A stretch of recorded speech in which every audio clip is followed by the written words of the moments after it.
ॐ नमो भगवते वासुदेवाय। ॐ नमो भगवते वासुदेवाय। ॐ नमो भगवते वासुदेवाय।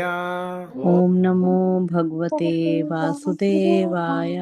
ॐ नमो भगवते वासुदेवाय। ॐ नमो भगवते वासुदेवाय। ॐ अज्ञानतिमिरान्धस्य ज्ञानाञ्जनशलाकया चक्षुरुन्मिलितं येन तस्मै गुरवे नमः। नमः।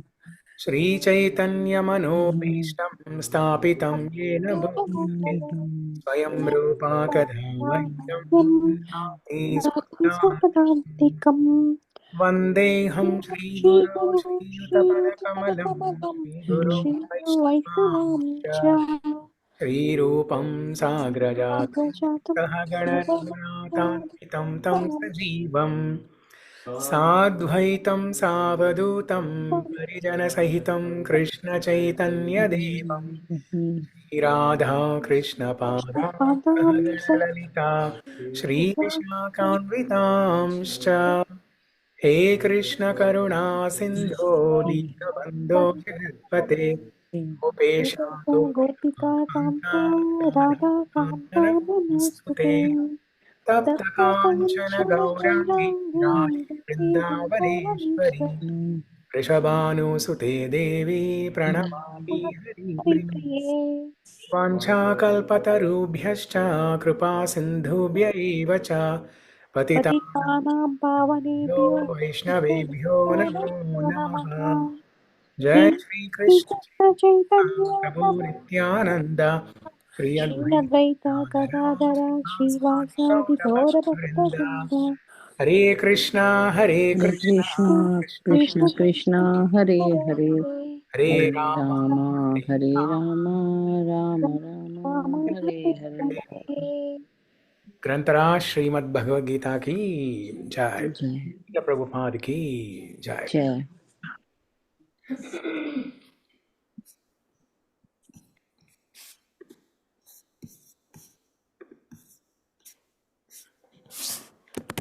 So we will recite the shlokas from chapter 5.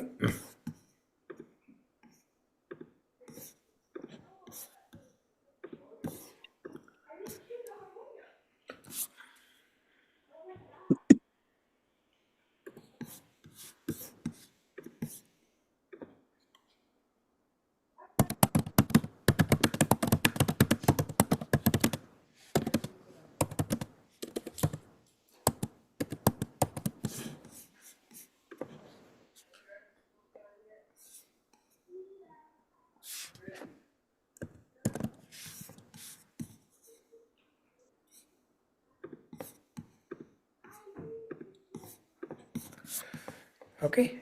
Srimad Bhagavad Gita, chapter 5. Karma Yoga, action in Krishna consciousness, also known as Karma Sannyasa Yoga. The previous chapter, chapter 4, is Jnana Karma Sannyasa Yoga. Now this is Karma Sannyasa Yoga, action in Krishna consciousness. Arjuna uvāca Arjun उवाच sannyāsaṁ karmaṇāṁ Kṛṣṇa punar yogaṁ cha śaṁsasi. सन्न्यासं कर्माणं Krishna पुनर्योगं यच्छ्रेय संससि। etayor ekaṁ तन्मे ब्रूहि सुनिश्चितम्. यच्छ्रेया I wanted to be श्रीभगवानुवाच संन्यास कर्मयोगश्च निःश्रेयसकरा उभौ संन्यास कर्म योगा च निःश्रेय तयोस्तु कर्मसन्न्यासात् कर्मयोगो विशिष्यते तयोतु कर्म संन्यासात् कर्मयोगो विशिष्यते। ज्ञेयः स नित्यसन्न्यासी यो न द्वेष्टि न काङ्क्षति जिज्ञासा नित्य सन्यासी यो न द्वेष्टि न निर्द्वन्द्वो हि कङ्कति। महाबाहो सुखं बन्धात् प्रमुच्यते निर्द्वन्द्वो हि महाबाहो सुखं बन्धु pramuchte. साङ्ख्ययोगौ पृथग्बाला प्रवदन्ति न पण्डिताः Sankhya yogo pratyogbalah pravandanti na pandita. एकमप्यस्थिता सम्यग् उभयोर्विन्दते फलम् Ekam upaya ashtitam yog ubhyam vindate prahalam. साङ्ख्यै प्राप्यते स्थानं तद्योगैरपि गम्यते यत्सङ्ख्ये प्राप्ते स्थानं तद्योगैरपि गम्यते एकं साङ्ख्यं च योगं च यः पश्यति स पश्यति Pashyati. संन्यासस्तु महाबाहो दुःखमाप्तुम् अयोगतः संन्यासस्तु Sannyāsaṁ महाबाहो mahabaho dukham aptum दुःखमाप्तुम् agotaha.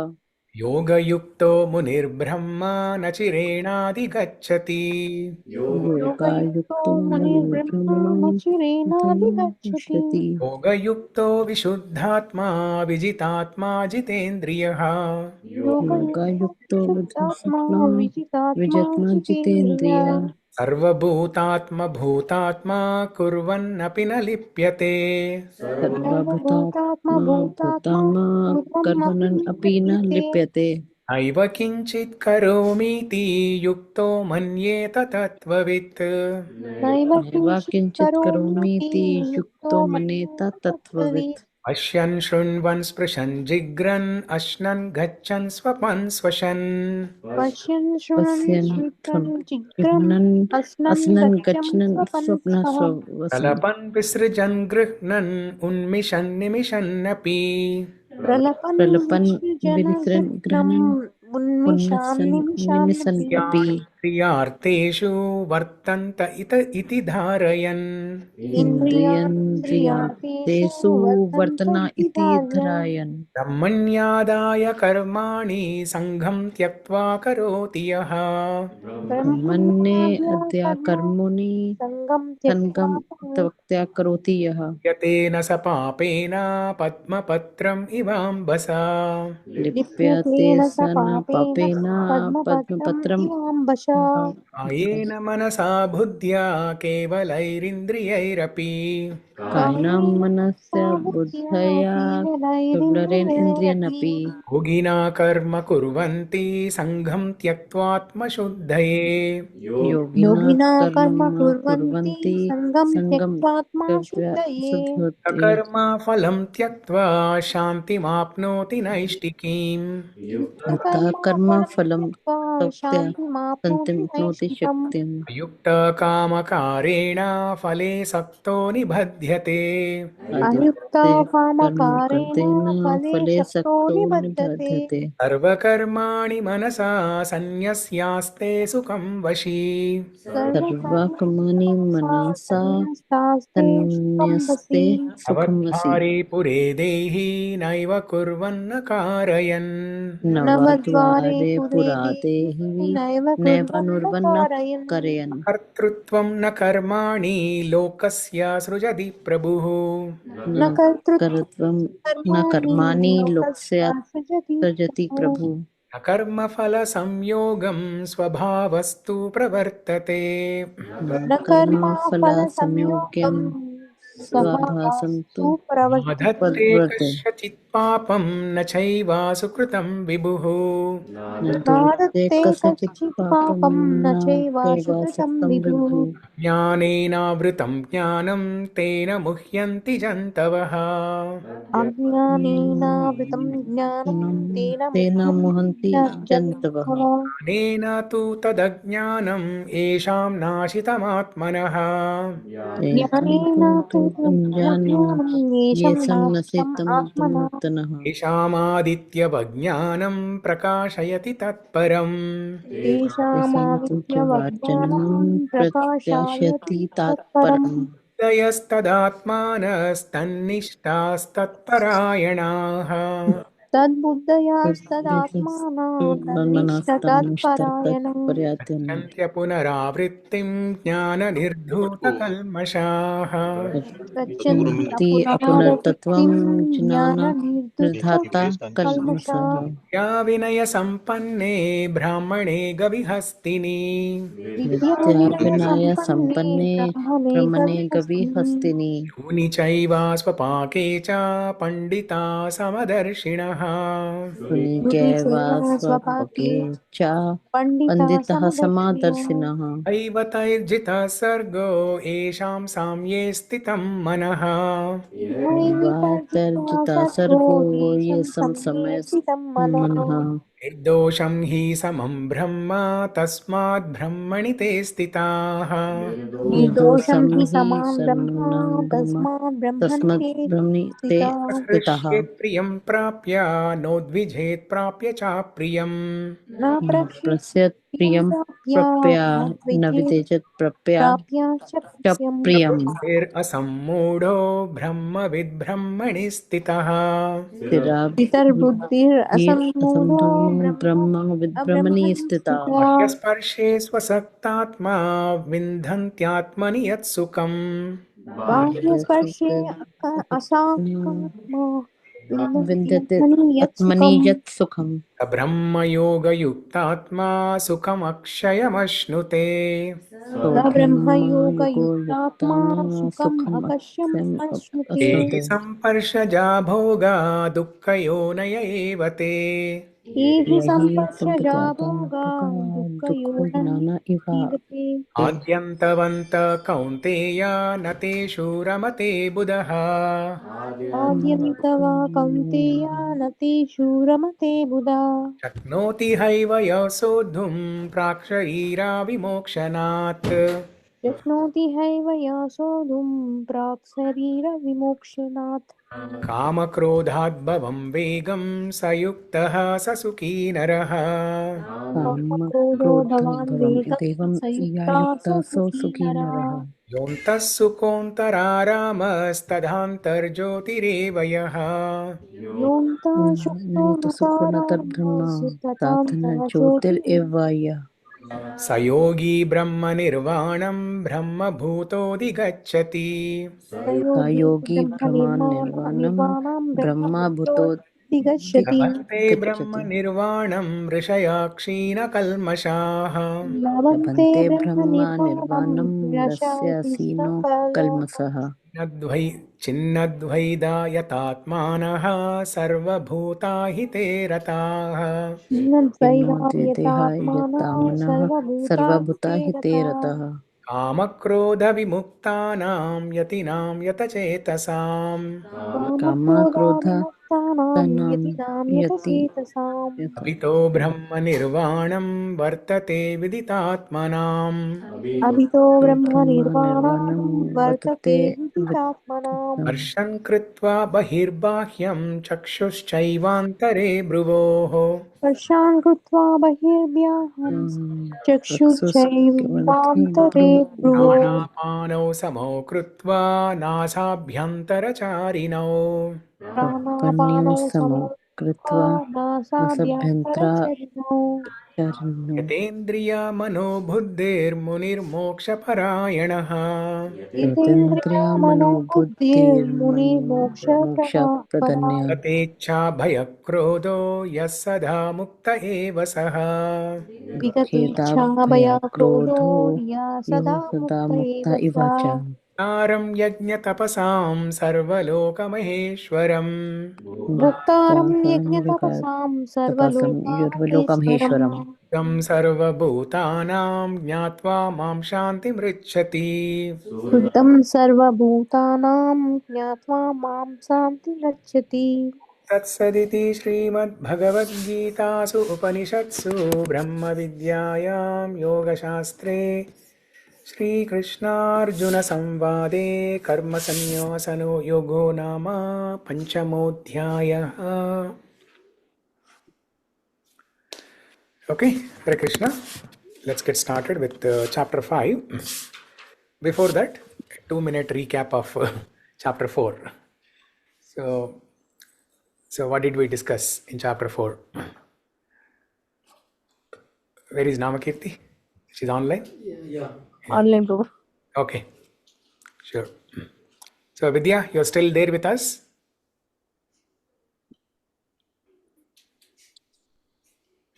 Yeah, Okay. If you can turn on your video and show your face for a minute, that'll be great. yeah, I'm online. Okay. Yeah. Thank you. Yeah. Good. Your name is there in this chapter. Did you notice that?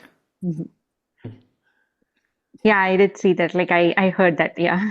Vidya Vinaya Sampanne Brahmane Gavihastini Shuni Chaiva Swapakecha Pandita Samadarshinaha. Jyoti, your name is also there.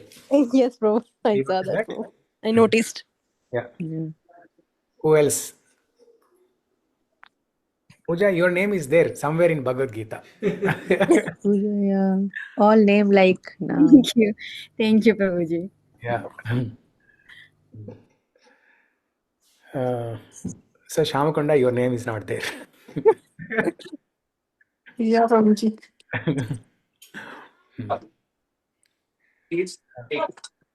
Okay, so what did we discuss in chapter 4? Transcendental knowledge.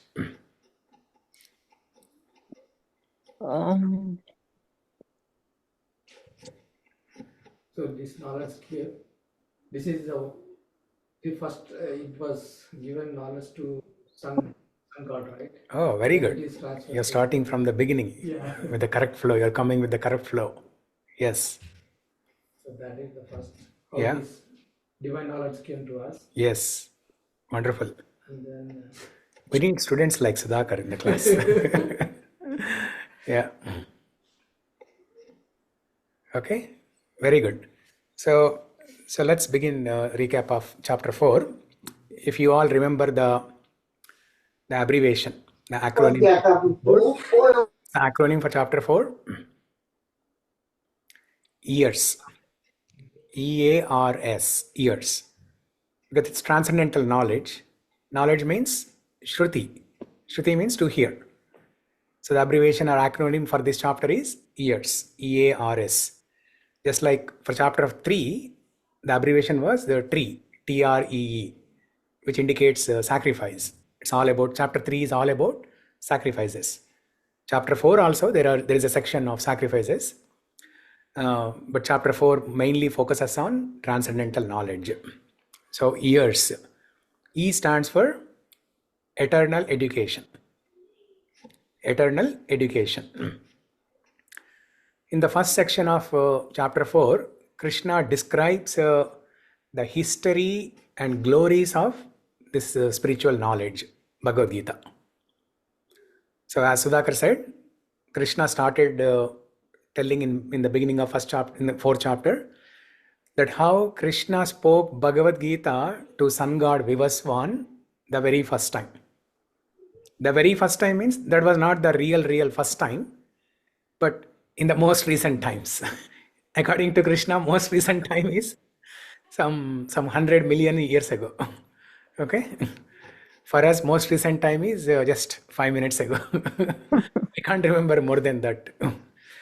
So Kṛṣṇa said in the beginning of this chapter, chapter 4, evam parampara praptam imam rajarshayo viduhu sakaleneha mahata yogo. No, before that, what is the shloka?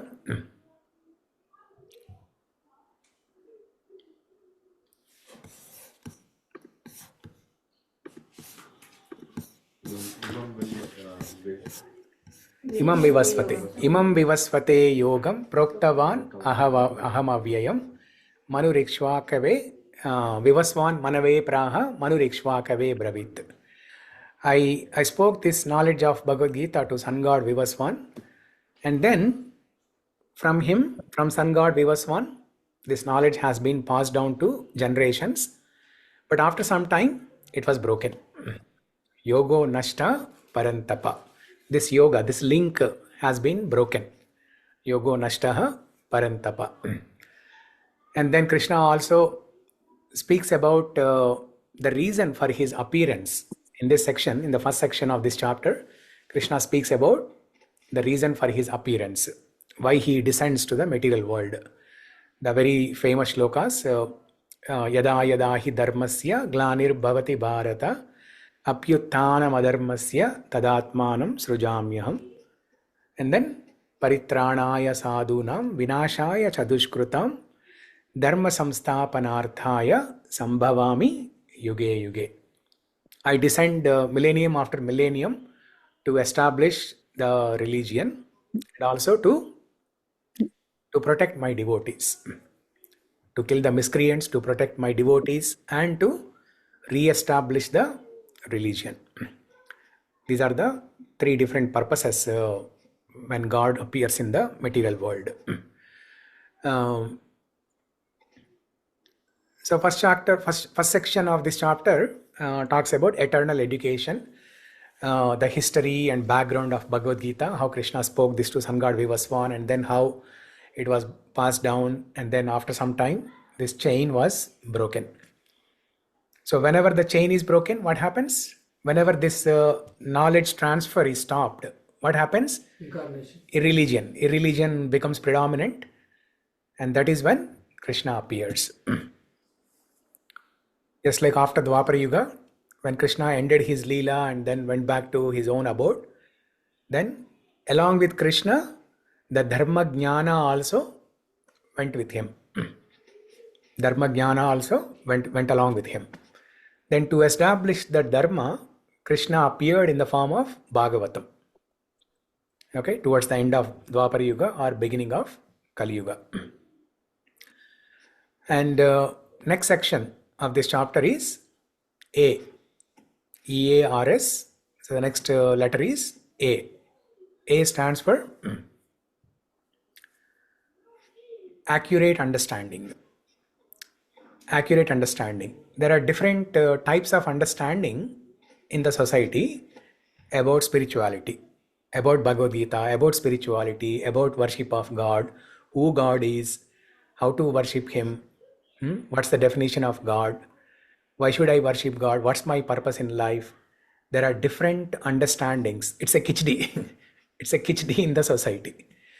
So you see some temples, when you go to those temples, one day there will be Durga Puja, one day there will be Hanuman Puja, one day there will be Rama Puja, one day there will be Krishna Puja, one day there will be Vasavi Kanyaka Parameshwari Puja, one day there will be something else. So they make a kichdi by making that temple as a place or a platform for many different things. But what is the actual understanding? What is the actual definition of God? What is the correct way of worshipping God? Who is that one God? If at all there is one God, is there one God or multiple gods? So all those things are clarified in that second section called accurate understanding. Krishna tells those who worship demigods, Kāṅśanta karmaṇāṁ siddhim yajanta iha devata kshipram hi manushe loke siddhir bhavati karmaja. Krishna tells Kāṅśanta karmaṇāṁ siddhim, inspired by their material desires. Kāṅśa means material desire. Inspired by their material desires, people may worship some demigods, different demigods, for some material benefits. And very slowly they'll come to an understanding of who God is. But irrespective of that, whoever is worshipping in whatever way, I reciprocate accordingly. Ye yata mam prapadyante tam sataiva bhajamyaham mama vartamanu vartante manushya partha sarvashaha. If somebody is worshipping demigods, I reciprocate accordingly. If somebody is worshipping God in the form of Brahman, I reciprocate. If somebody is worshipping in the form of Paramatma, I reciprocate. Or if somebody is worshipping in the Bhagavan form, I reciprocate. So whatever, and within Bhagavan form, there are different forms: Ramachandra, Krishna, Narasimha, and so on. So whatever form one worships, Krishna reciprocates accordingly. So that section is about accurate understanding. A for accurate understanding. So E for eternal education, A for accurate understanding. And then the next section, R. R stands for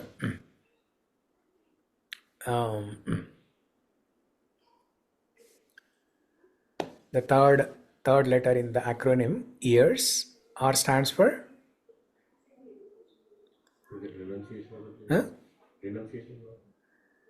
renunciation. Renunciation. Yeah, maybe. No, not renunciation. Right action, Prabhu. Right action. Yeah, correct. No, removing reactions. Removing reaction. Removing reactions. Okay. So removing reactions. So in this section, Krishna talks about different types of karma. The 3 different types of karma. What are the 3 different types of karma? Prarabdha karma, sanchita karma. Before that, that's one category. Karma, akarma, vikarma. Karma. Oh, yeah. Yeah, karma, akarma, vikarma. So karma is good action. Karma, or also known as sakarma, is good action. Vikarma is bad action. So karma, karma, vikarma, they both have reactions. If you perform some good karma, you will get good results. So you'll have to take birth to enjoy those results. And vikarma is papa karma. You have to take birth to suffer from those reactions of papa karma. So both good karma and bad karma, both are binding us in the material world. Our goal is to get out of this world, to get liberated, to attain Paramapada, spiritual world. So Krishna talks about the third type of karma called akarma. Action that has no reaction. Action that has no reaction. That is akarma. Removing reactions, or for removing reactions. So, and then during that section, we also discussed about the other category of different types of karma. Prarabdha karma, aprarabdha karma, bija, kuta, sanchita karma, kriyamana karma, all these different things. So that is third section. So far we have discussed EAR. E for eternal education, A for accurate understanding, R for removing reactions, and then finally S for sacrifices. Sacrifice, yeah. Especially starting from that Brahmarpanam, Brahmahavir, Brahmagnau, Brahmana Hutam, Brahmaiva Tena Gantavyam, Brahma Karma Samadhina. So starting from that shloka, Krishna talks about different types of sacrifices. Dravya yajna, jnana yajna, swadhyaya yajna, indriya yajna, and so on. And then, how does Krishna conclude 4th chapter by telling all these sacrifices? How does Krishna conclude? Krishna glorifies transcendental knowledge. Krishna glorifies transcendental knowledge, saying that this transcendental knowledge is like fire. This transcendental knowledge is like a shining lamp. This knowledge is like a torchlight. Knowledge is like a sword. This knowledge is like a boat. Sarvam jnana plavenaiva vijinam santarishyasi. If one is even a sinful person, if one is situated in the boat called transcendental knowledge, they will get liberated. They will get purified and eventually they will get liberated. So Krishna compares transcendental knowledge to various things like this. And then in the end, what does Krishna say? What's the last shloka? Tasmad ajnana sambhutam hristam jnana ashinatmanaha chitvainam samshayam yogam attishtotishta bharata. Now this is where Arjuna's confusion begins. Arjuna is already confused. In chapter 1, he expressed so much of confusion. He was bewildered. And then when Kṛṣṇa started speaking about karma yoga in chapter 3, Arjuna was a little disappointed. That, oh, that means Kṛṣṇa is talking about action. That means I have to fight now. So he was a little disappointed. But as soon as Kṛṣṇa started speaking chapter 4, he was all ears. He opened his ears fully and then he listened to it attentively, thinking that, oh, Kṛṣṇa is glorifying transcendental knowledge. And Kṛṣṇa is asking me to be situated in transcendental knowledge. Kṛṣṇa tells this in second chapter also. Buddhi yukto jahatiha ube sukruta duskrute. Buddhi yukto jahatiha. So be situated in this buddhi yoga. Same thing Kṛṣṇa tells in fourth chapter also. As he is glorifying transcendental knowledge by comparing with different objects, a lamp, a fire, a boat. And Kṛṣṇa says, if one is situated in transcendental knowledge, they will be purified and they will be liberated. Now, hearing all this, Arjuna was celebrating in his mind. He was thinking that I don't have to fight now. I can just do Shravanam, I can just hear, and I don't have to fight at all. He was celebrating. He got some relief.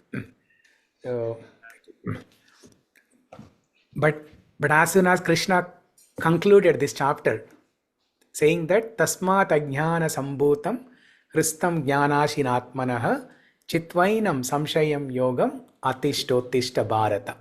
Uttishta. Get up. Enough of listening. Now get up. Get up and fight. Then, Arjuna, held his hand to his head and said, oh, I have to fight again now. But wait a minute. He glorified transcendental knowledge so much. But before that, he said, fight, but don't do this profit and loss calculations. In chapter 3, chapter 2 and chapter 3 also, Kṛṣṇa said, fight in the nishkama karma mood. Do not make this profit and loss calculations of victory and defeat, profit and loss, honor and dishonor. Just fight. Just fight for the sake of fighting. Fight for the sake of fighting. And then again, later on, Kṛṣṇa again asked, be situated in knowledge. And now again Kṛṣṇa is telling, uttishta parantapa, atishtottishta bharata, get up and fight. So I'm totally confused. A big question. Krishna has not told directly to Arjun to fight. He has given the decision to the Arjuna has to decide whether to fight or not. Krishna has not told. No. In these shlokas, he has to get up and fight. Okay, directly. Uttishta bharata, atishtottishta bharata. Uttishta means get up.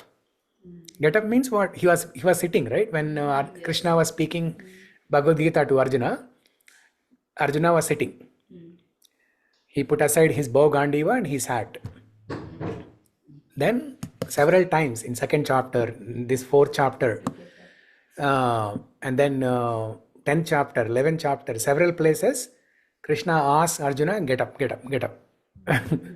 So that means indirectly he's saying fight. Get up and fight. Not get up and go home. Get up and fight. So Arjuna was thinking, when Kṛṣṇa was glorifying transcendental knowledge, it is like, when Prabhupada says, chant and be happy. Oh, that's all I have to do? Chant and be happy. In the beginning, that's all we say to everybody, right?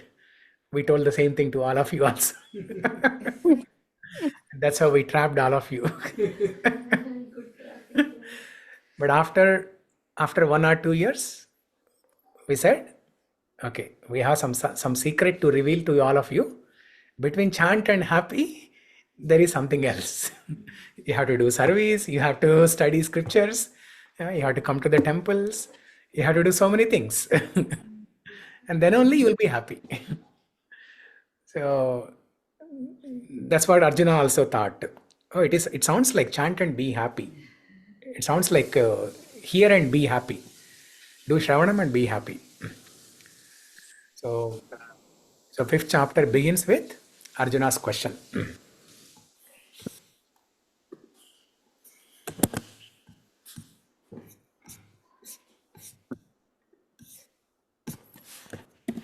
It's a very small chapter, 29 shlokas.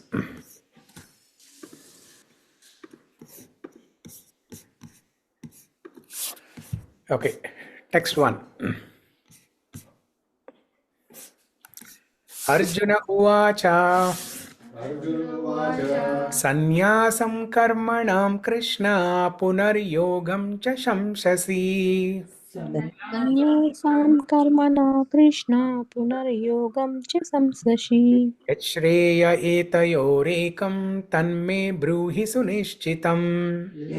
Yachreya etayor tanme brūhi su-niścitam. Arjuna uvāca, Arjuna said, sannyāsaṁ, renunciation, karmaṇāṁ, of all activities, Kṛṣṇa, O Kṛṣṇa, punar, again, yogaṁ, devotional service, cha, also, śaṁsasi, you are praising, yat, which, chreya is more beneficial, etayor, of these two, ekaṁ, one, tat, that, may, onto me, brūhi, please tell, su-niścitam, definitely. Translation and purport by His Divine Grace, A.C. Bhaktivedanta Swami Srila Prabhupada. Srila Prabhupada ki jai. Okay, Namakirti, can you read the translation purport? Okay. Arjuna said, O Krishna, first of all, you asked me to renounce work, and then you recommended work with devotion. Now, will you kindly tell me definitely which of the two is more beneficial? Purport by Srila Prabhupada. In the 5th chapter of the Bhagavad Gita, the Lord says that work is devotional service is better than dry mental speculation. Devotional service is easier than the latter because being transcendental in nature, it frees one from reaction. In 2nd chapter, preliminary knowledge of the soul and its entanglement in the material body were explained.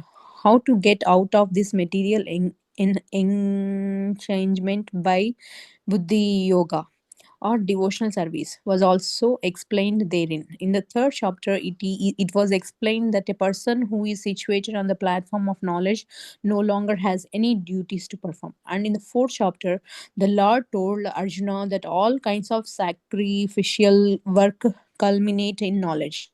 However, at the end of the 4th chapter, the Lord advised Arjuna to wake up and fight. Being situated in perfect knowledge, therefore, by simultaneously stressing the importance of the both work in devotion and inaction in knowledge, Krishna has perplexed Arjuna and confused his determination. Arjuna understands that renunciation in knowledge involves cessation of all kinds of work performed as sense activities. But if one performs work in devotional service, then how is work stopped? In other words, he thinks that sannyasa or renunciation in knowledge should be altogether free from all kinds of activity, because work and renunciation appear to him to be incompatible.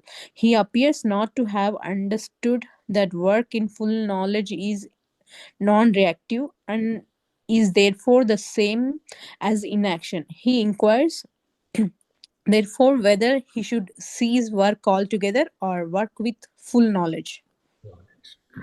Okay.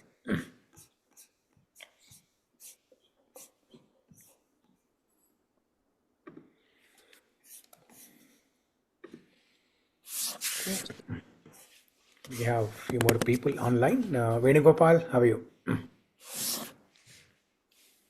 I'm doing good, Prabhuji. Hare Krishna. Hare Krishna. Sri Vidya, Hare Krishna Prabhuji. Hare Krishna. Yeah. Aparna, Hare Krishna Prabhuji. Hare Krishna. Abhishek, you're not coming in person?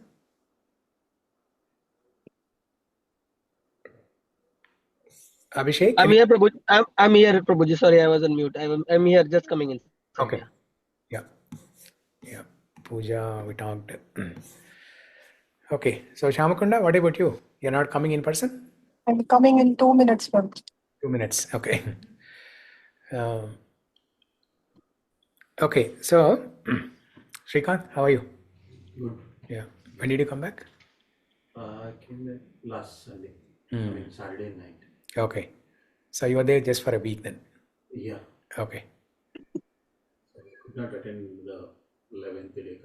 Oh, so you came back because of visa issues? Yeah. Okay. No, not because of that. I could not stay there, like, so I just came. Oh, Yeah. okay. Just reached that 5th day. Okay. Yeah, you can go to our Bellevue temple and do all the Yeah, I went. rituals. Yeah. Yeah. Like every month you have to do. You can do that in Bellevue temple. Oh. Yeah. Or you can go to Bothal temple, wherever you're comfortable.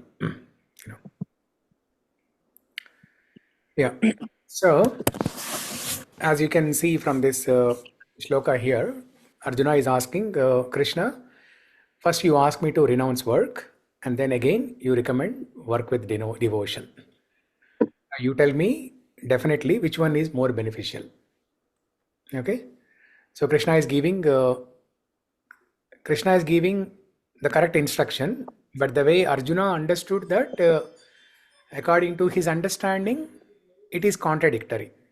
When Krishna tells at some point, be situated in knowledge, and another point when Krishna says uttishta parantapa, they appear to Arjuna as contradictory instructions. Equivocal instructions. Equivocal means it has two different meanings. It's like a sword that is double-edged sword. A double-edged sword can be used in two different ways, from this side or from that side, left side or right side. Okay. Similarly, most of the instructions so far that Krishna gave, according to Arjuna's understanding, they are equivocal. They have two meanings. One side, it can be interpreted as no action. On the other side, it can be interpreted as action. So the simple question that Arjuna is asking is, which is better, jnana or vairagya? Jnana or vairagya, which is better? But the fundamental point to understand is, jnana, vairagya are the two sons of bhakti. Jnana, vairagya are the two sons of bhakti. Knowledge and renunciation are the two sons of Bhakti Devi. So, Bhakti Devi will not be happy if Jnana or Vairagya, either of them, are neglected. If Jnana or Vairagya are not practiced or really are nurtured, then Bhakti Devi also will not be nurtured. So, for Bhakti Devi to rejuvenate with shining glow all the time, both Jnana and Vairagya have to be practiced and nurtured equally. So chapter 5 is a combination, it's a fusion of chapter 3 and chapter 4. Chapter 3 is what? Action. Chapter 4, knowledge. So Jnana and Karma. Jnana and Karma. So this chapter 5 is a fusion of Jnana and Karma. But karma, how that karma should be done? Not with fruitive results. It should be done in nishkama karma mode. Perform your action, but renounce your results. Perform your action, but renounce your results. So in other words, chapter 5 can be considered as a fusion of jnana and vairagya. What is vairagya after all? It is karma plus sannyasa. Karma plus sannyasa. And that is the name of this chapter. Karma sannyasa yoga. Okay? So sannyasa is without they give up the world duties, right? Ah. World duties. Yeah. So it's saying karma plus sannyasa is, yeah, how to understand that one? Yeah. So sannyasa, there is in the next few shlokas, Krishna will clarify that further. But since you asked, generally, sannyasa means people understand that to give up everything, to remain idle, go to some secluded place and do some meditation or do nothing at all. Okay? Because their understanding is any action that they perform in this material world, that is binding. So they don't want to do any action. So they want to give up everything, go to some secluded place, and they think they are free from any karmic reactions. But can they remain free from karmic reactions completely? Let's say somebody is staying away from the worldly duties, from Microsoft job or from the duties of a household, wife, teacher, anything. So they are not performing these duties. They are sitting in a forest. Are they free from karmic reactions? No, right? They are sitting at some place. There are so many insects in that place. When they are sitting, they are killing all those insects. And then within their body, there are so many cells. There are some number of trillion cells in the body. 300 trillion or some, it's a big number. Within each cell, there are so many jivas. And when he is breathing or breathing out, as his every second, the cells are changing. Okay. When he is breathing, the cells are getting some energy, and then when he is exhaling, some air is going out. So there is some impact on the jivas that are there in the cells. So he is not completely free from the karmic reactions. He is not doing all this purposefully, right?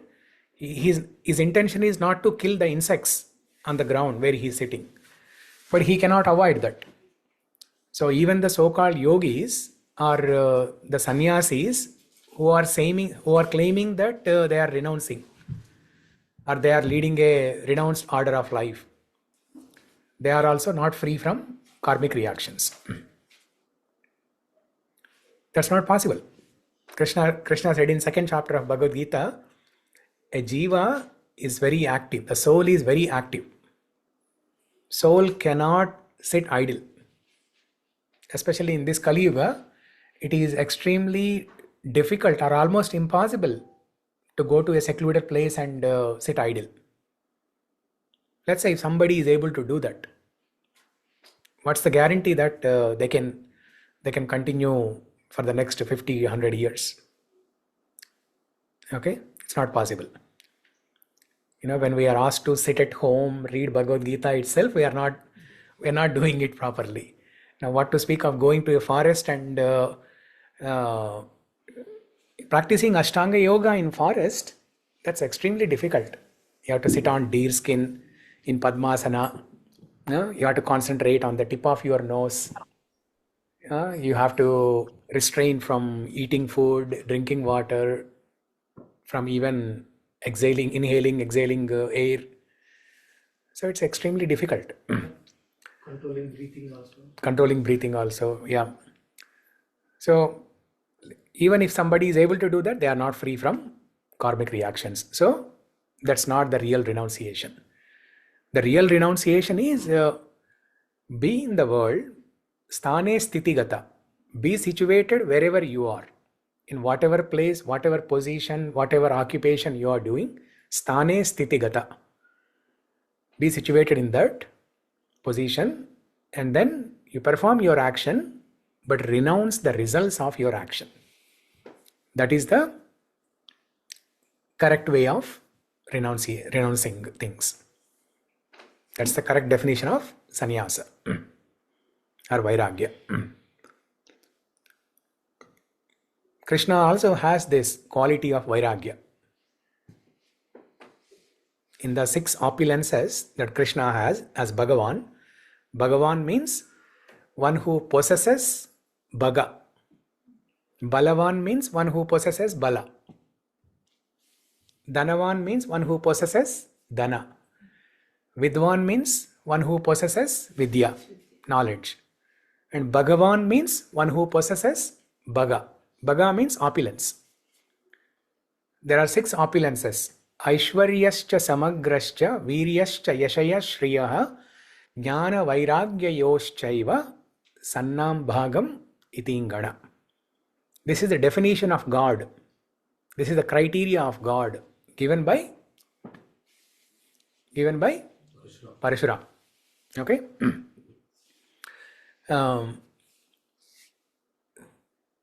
So Aishwarya is richness. Aishwarya in samagra rupena. Aishwaryascha samagrascha. Aishwarya not in small quantity. Samagra rupena. Aishwaryascha samagrascha. Samagra Aishwarya. And then Aishwaryascha samagrascha. Viryascha yashaya shriyaha. Virya also samagra rupena. The viratvam, the valor, the power. That also in samagra rupena. So the extraordinary power or strength. Strength in full, not in small quantity. Strength in full. Opulence, the richness in full, strength in full. Viryascha yashayas. Yashas means name and fame. That also in samagra rupena, in full. Name and fame in full. Viryascha yashaya shriyaha. Shri means beauty. Okay? Beauty is also in full. And then jnana also in samagra rupena, knowledge in full. And then vairagya. Finally, vairagya also in samagra rupena.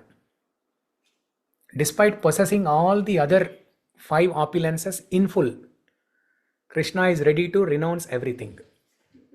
It is not like Krishna went to a forest and then he doesn't have his richness. He has given the richness to somebody.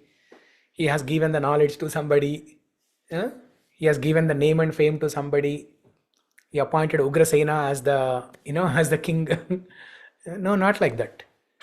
While remaining as the king, while being the most beautiful Trijagan Manasakarshi, while being the most richest in the entire creation, he can renounce. So he doesn't have karma, right? No action. You have all the qualities, but no karma, no action for God, right? Yeah, no action for God, no obligation for God also. Similarly, a person who is acting in nishkama karma mode, they are also performing devotional service. They are pleasing God. Yeah. With their action, they are pleasing God. No, the last quality is vairagya, detachment, right? Yeah. So if you are not doing action, then where is attachment, where is detachment? What is the quality God has like? So when God is not performing any action. Yeah, what is detachment? What is God detachment? No, he performs actions, right? When he appears in the material world, he does all the nitya karma, like Sandhya Vandanam. What? He stole. What's that? He stole. He steals butter. So as a king, he rules the kingdom. He fights just like how Arjuna has to fight. Krishna fights. He does actions. Even though he is not obligated, he is free from all work and all reactions. There is no obligation for him to work. Krishna said that in 3rd chapter. But still, to set an example, he performs an action. And while he is performing action, he is not bound by the karmic reactions. Why? He's a master. Not because he is the master. He is not performing those actions for his own enjoyment. He is performing those actions just for the sake of performing, just to set an example for others. karmanaiva hi samsiddhim astita janakadayah lokasangrahamevapi sampashyum kartumarhasi.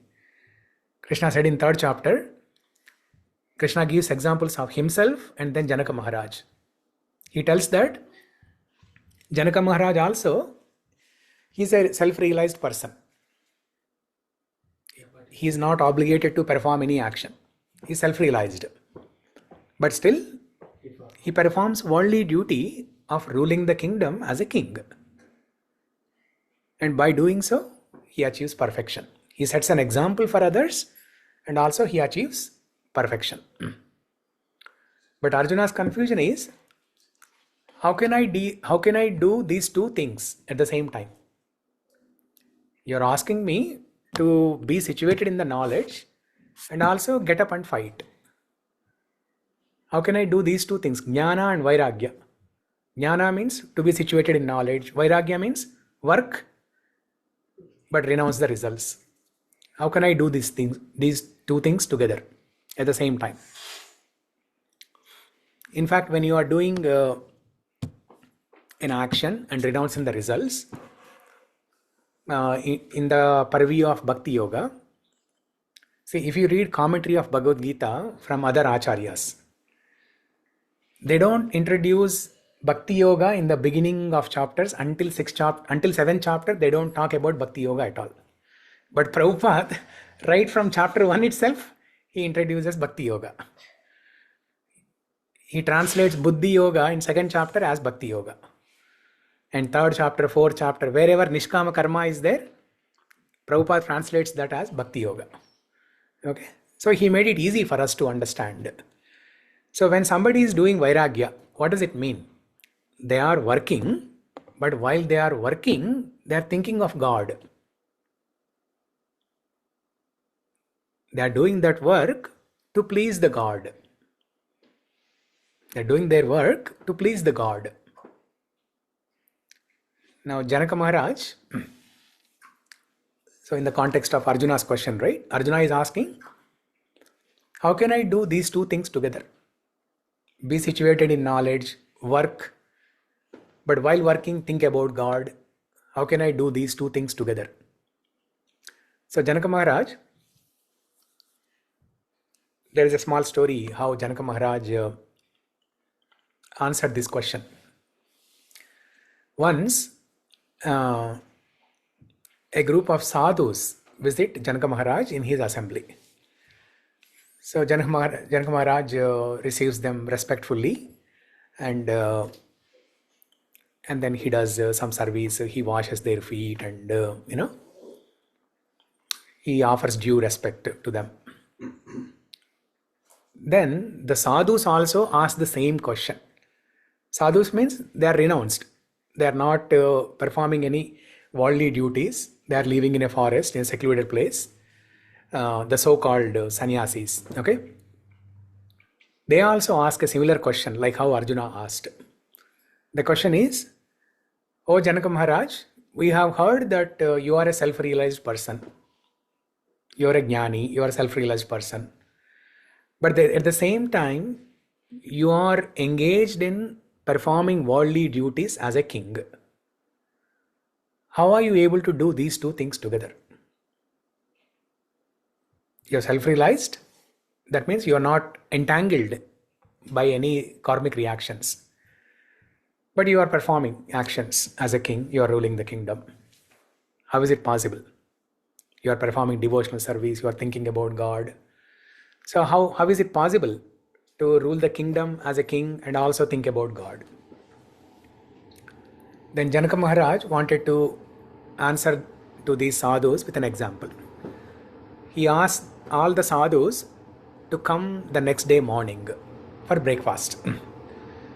So they all come the next day morning, and then Janaka Maharaj arranges nice dining table, a big royal, dining table, and then the chairs, nice chairs are arranged. So all the sannyasis, they are sitting on the chairs. I mean, there may not be a table and chair, but we can connect better when we talk about dining table and chair. So Now, all the sannyasis, they are sitting and there are plates. The breakfast plates are kept in front of them.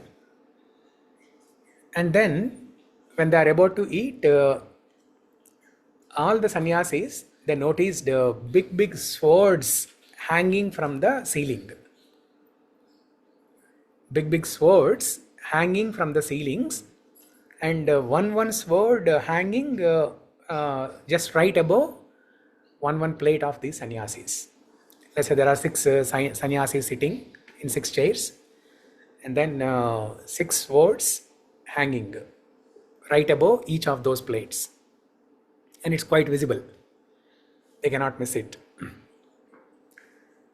So when they looked at those swords and looking at the plate, it looked very dangerous. It's right above not only the plate but also their head also. Okay. So it appeared as if those swords can fall any time, and there is a khatra. So they are very scared. So they asked Janak Maharaj, what is this? Why there are swords hanging from the ceiling? Looks like it's a very dangerous situation to eat breakfast like this. And then Janak Maharaj said, no, that's part of the decor. That's interior. It was designed by an interior designer. Don't worry, you just eat your breakfast prasadam. So somehow they started eating breakfast prasadam, and then somehow they finished it. It was a quick prasadam, quick meal. And then in the end, Janak Maharaj asked them, so did you all like prasadam? They said, yes, we all liked it. By the way, were you thinking about something while eating prasadam? And then they said, oh yeah, all the time we were so fearful. We were only thinking about one and only one thing, the sword. When will the sword fall on our head? That's the only thing was there in our mind. Then Janak Maharaj said, see, you are eating prasadam, but you are thinking about the sword. All the time you are thinking about the sword. So that proves that you can do one action, but you can think about something else. While doing that action, you can think about something else. So then the sannyasis were convinced. How Janak Maharaj, while ruling the kingdom, even though he was engaged in the worldly duties, how he was able to think about God. How he was able to perform devotional service. They understood everything very clearly. And they understood the correct definition of sannyasa. Okay? So, that is what Kṛṣṇa is going to answer in the next few sessions, few shlokas. But since Sudhakar asked, I gave this clarification. Arjuna is asking, now kindly tell me what is more beneficial. Don't give me these multiple choice options. Just tell me one thing and I will do that. One big question, like yes, as you said, like Bhagavan, like a samaya, right? Full. Bhagavan is what? One word you called as opulence is samaya. Samagra. Samagra, you said full, right? But what is difference between full and unlimited? When we always say that God has unlimited. Yeah. So how I understand the difference between the full and unlimited? Yeah, good question. So, that word full or samagra is for us to understand easily. Okay? But Krishna's richness is unlimited. Krishna's name and fame is unlimited. Krishna's beauty is unlimited. Everything is unlimited and ever increasing. Anandhambudi Vardhanam. Chaitanya Shishtastakam, Krishna, Chaitanya Mahaprabhu says, when somebody chants the holy name, the bliss is increasing. Ananda Ambudi Vardhanam. Ambudi means that itself is unlimited. Ambudi is the ocean, right? Ocean means it's unlimited. Oftentimes in the Shastras, ocean is used to convey unlimitedness. Okay? Gunarnava. To describe the qualities of a guru, guru is Gunarnava. Guru's qualities are like Arnava, like ocean. That means they are unlimited. So when Chaitanya Mahaprabhu says Anandhambudi Vardhanam, that bliss is unlimited and it is also Vardhanam, increasing. Unlimited itself means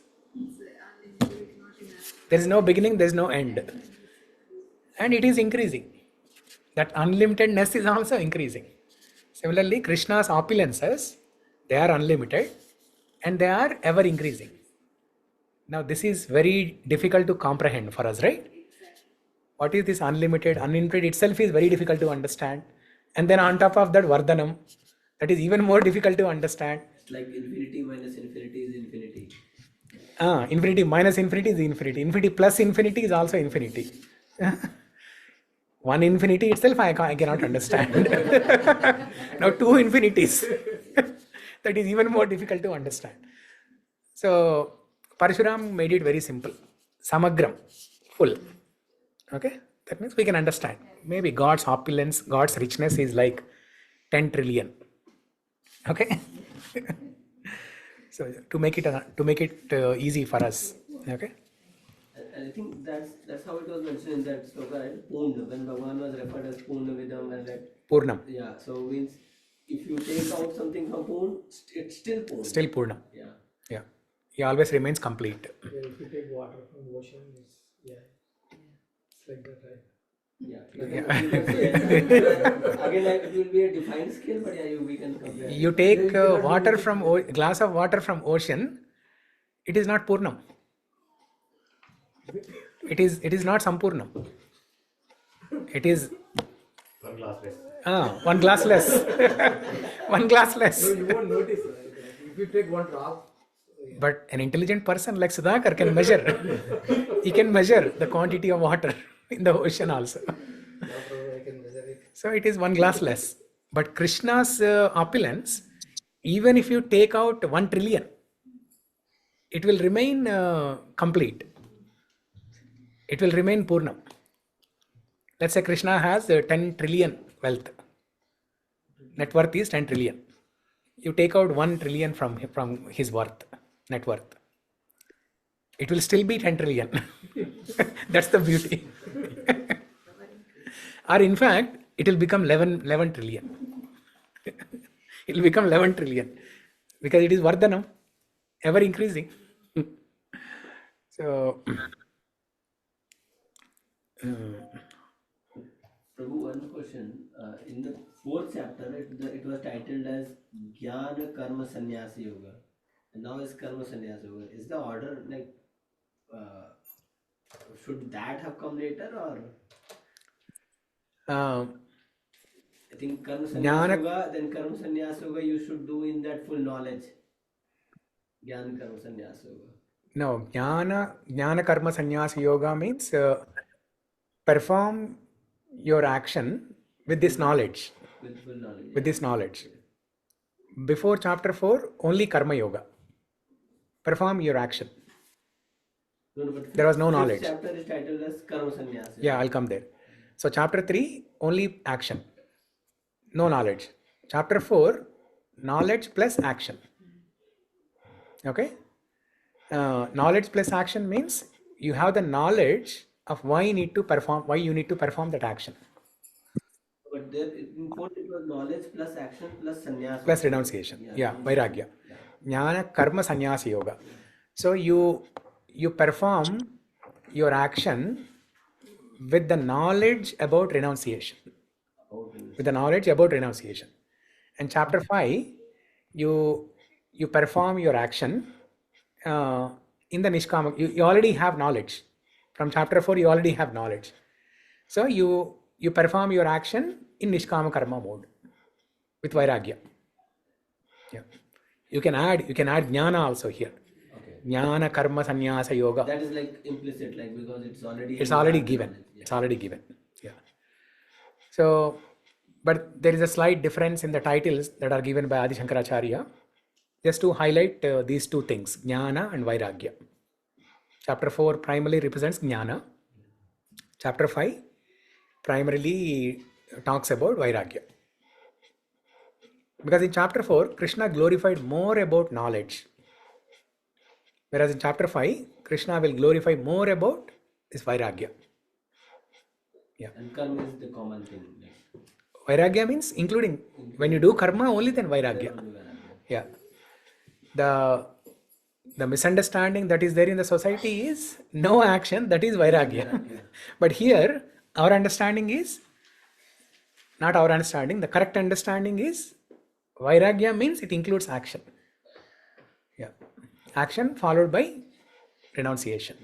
That is vairagya. Materialistic world is doing karma only.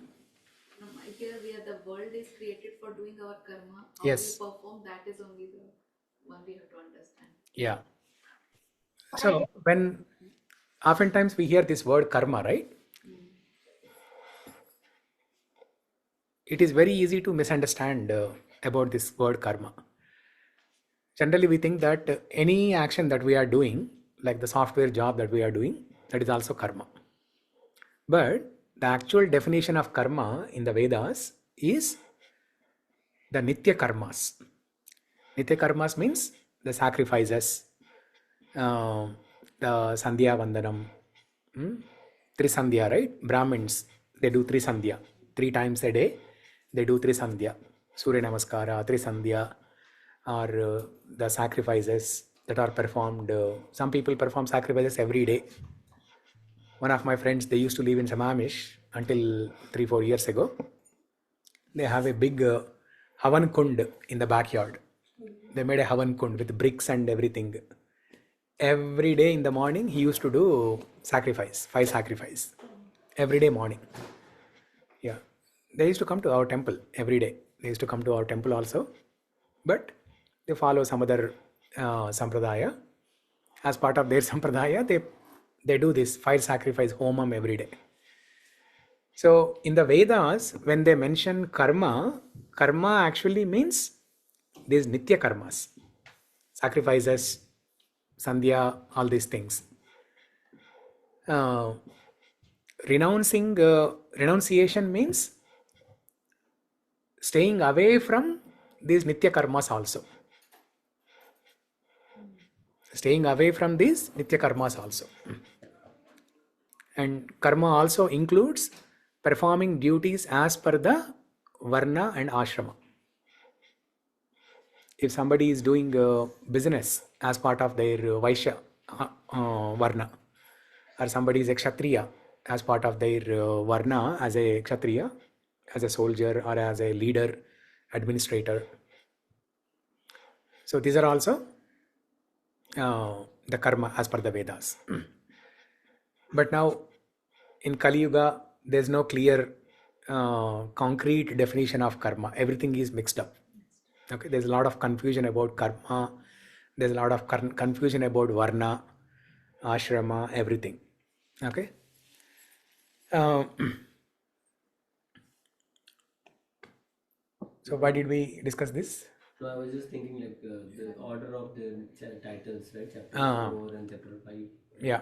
Jnana. No, and then you asked about karma. That this materialistic is all about the karma. Karma, and how yeah. to perform this.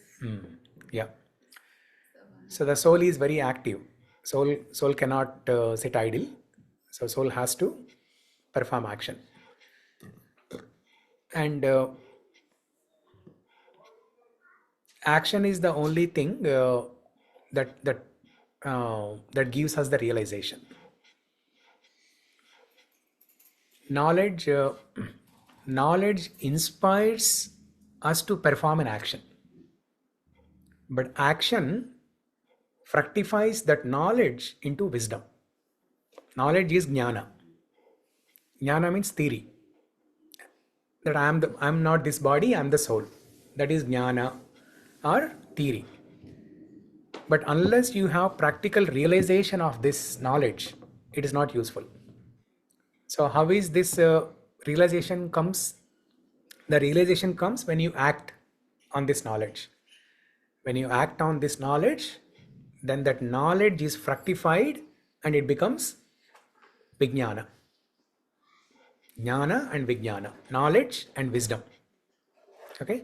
So knowledge inspires action and action fructifies knowledge into wisdom. So these two things, knowledge and action, are like two tracks of a train. Both should be balanced. Both should be balanced. So now let's see what does Prabhupada say. Okay, online everybody, are you all with us? You're all eating lunch. Yes. Relaxed. With you, Prabhu. Yes, With you, Prabhu. You're all situated in knowledge and uttishta, uttishta.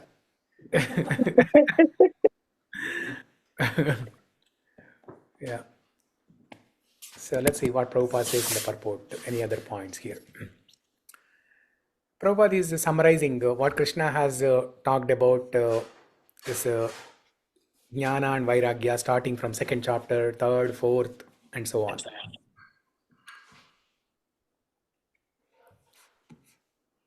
In second chapter, how Kṛṣṇa talked about buddhi yoga.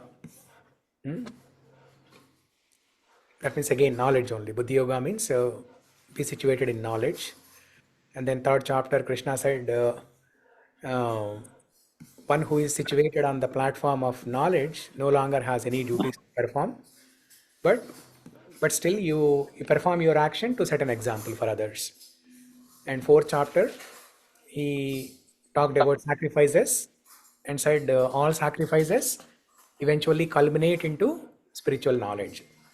So Kṛṣṇa is going back and forth between knowledge and action, knowledge and action.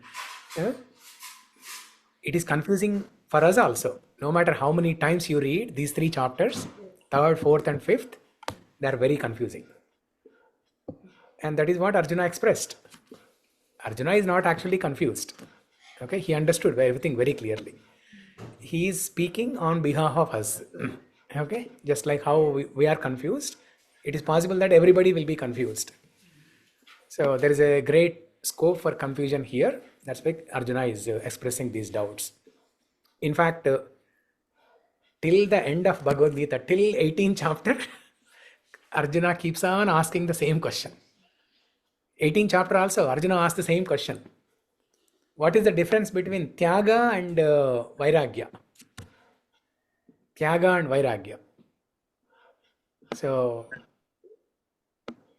it's interesting how Arjuna asks these questions again and again.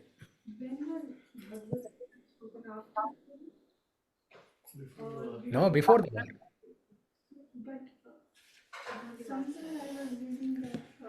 Okay, so from next week onwards, I should start exams then.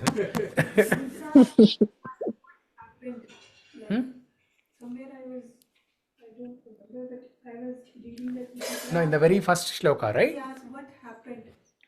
After assembling my sons Duryodhana and my sons and sons of Pandu, after assembling on the battlefield of Kurukshetra, what did they do? So it already. What did they do means What are they doing? not how did they fight. What did they do? So what are they doing right now? That's what he was asking. No. Has the war began or before the war?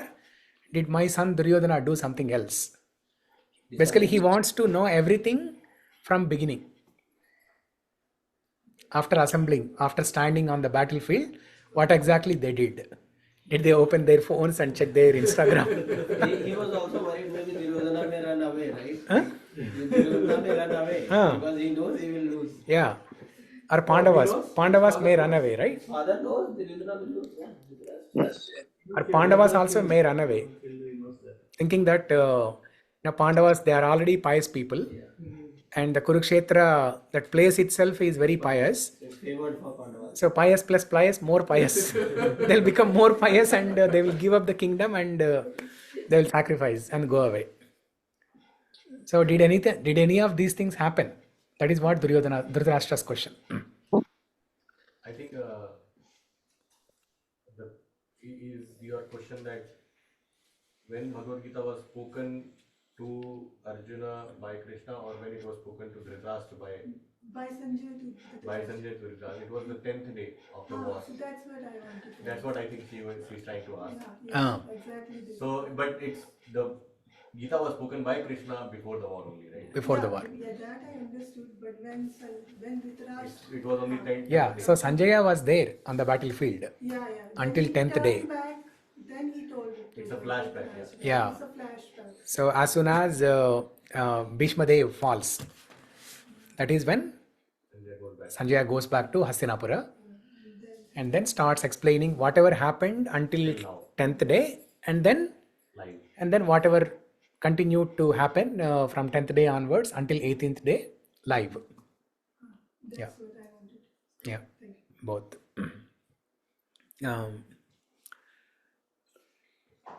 So chapter 4, Krishna says all sacrifices culminate in transcendental knowledge. And then you get up and fight.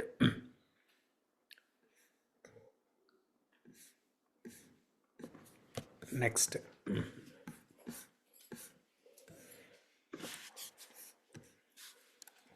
So will everybody heard what happened in this Gita? Everybody heard? Sanjay was able to listen to this and say to the trust, right? That means everybody in the battlefield heard whatever Krishna spoke. Everybody heard.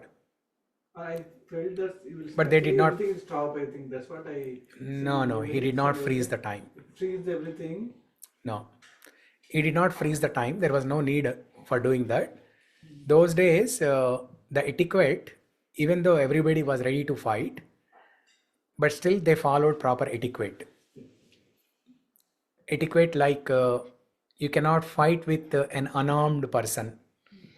In today's age, if a person is unarmed, that means it's an opportunity to kill that person. Whereas in the ancient times, even the Kshatriyas who wanted to fight, they cannot kill a person who is unarmed. So like that, there are some proper etiquette. And until the commanders in chief gave the green signal, they will not begin fighting. I think conch shell is that only, right? Green signal, right? Conch shell, I think everybody blowing conch shell is a green signal only, right? No, they blew the conch shell. They were ready to fight. That's why Arjuna also said, take my chariot in the middle of both armies. But then as soon as Arjuna saw Bhishma Dev, Dronacharya and other cousins, he was bewildered. And then there is some discussion happening. So seeing this, everybody understood. Bhishma Dev, Dronacharya, everybody understood that there is something is going on. Krishna is talking something. We should wait. Then they stopped. They waited for the discussion to complete. So did everyone hear attentively or not? That's the question. Everybody heard, but did everyone hear attentively or not? That's a different thing. The sound also, I don't know, everybody get clear. No, sound is not a problem because Krishna could speak and that message can be transmitted to anybody, anywhere. And the war has not begun yet, right? So there was not much sound. If Duryodhana had heard the Bhagavad Gita, right, he might have changed his mind. Right? He heard it. He heard it. See, we also hear, right? Yeah. We are also hearing. Every week we are hearing. We don't change. Yeah. No, so somebody is saying, Krishna is speaking, right? He's Adi Guru, right? Jagat Guru, right? And he should change anyone. So then, He doesn't force. Then Prabhu, we are saying whatever we are reading is not spoken by Krishna. We are waiting for Krishna to come and speak to us, right? But this is also what Krishna has spoken, right? Whatever we are reading. Before war, Krishna went to Duryodhana to stop to advise him to stop, don't do the war. And he shows his Virat Rupa at that time to him. He didn't understand at that time. No, but he spoke all slokas. Okay. Now let me ask you I this. think, Prabhu, there is a yogeta for the Shishya also, because the Guru can do whatever, but the Shishya should be yogeta. Say your son and daughter, do they obey all of your instructions? You are the creator. Come on. Yeah, the love factor is with you. He is like Arjuna. He is like Arjuna. He knows everything, but he asks. He's Brahma of the grave, right? Household Brahma.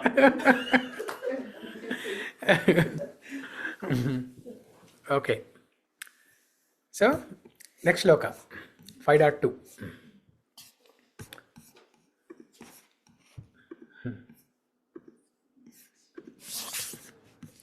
Shri Bhagavan uvāca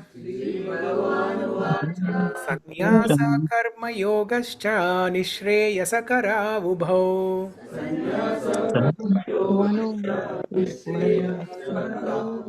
tayostu karma sannyāsāt karma yogo vishishyate. तयोस्तु कर्म संन्यासात् कर्मयोगः विशिष्यते. Shri Bhagavan uvāca, the personality of Godhead said, sannyāsaha, renunciation of work, karma yogaha, work in devotion, cha, also, nishreyasa karau, leading to the path of liberation, ubhau, both, tayo, of the two, but karma sannyasat, in comparison to the renunciation of fruitive work, karma yogaha, work in devotion, vishishyate, is better. Okay. Aparna, can you read the translation and purport? Yes, Prabhuji. Translation. The personality of Godhead replied, the renunciation of work and work in devotion are both good for liberation. But of the two, work in devotional service is better than renunciation of work. Purport by Srila Prabhupada ki jai. Jai. Fruitive activities seeking sense gratification are cause for material bondage. As long as one is engaged in activities aimed at improving the standard of bodily comfort, one is sure to transmigrate to different types of bodies, thereby continuing material bondage perpetually. Srimad Bhagavatam confirms this as follows. Prabhuji, do you want me to read that? Yeah, no, you can skip the Sanskrit. Okay.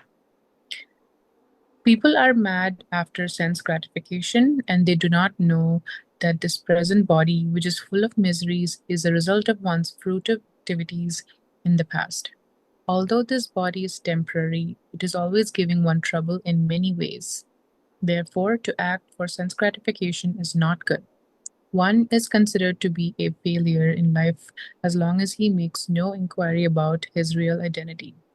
As long as he does not know his real identity, he has to work for fruitive results for sense gratification, and as long as one is engrossed in the consciousness of sense gratification, one has to transmigrate from one body to another. Although the mind may be engrossed with fruitive activities and influenced by ignorance, one must develop a love for devotional service to Vasudeva.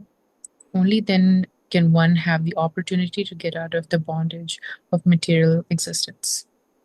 Therefore, jnana, or knowledge that one is not this material body but spirit soul, is not sufficient for liberation.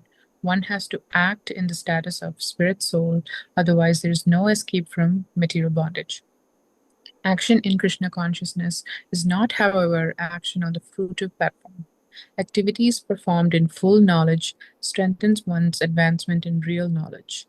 Without Krishna consciousness, mere renunciation of fruitive activities does not actually purify the heart of a conditioned soul.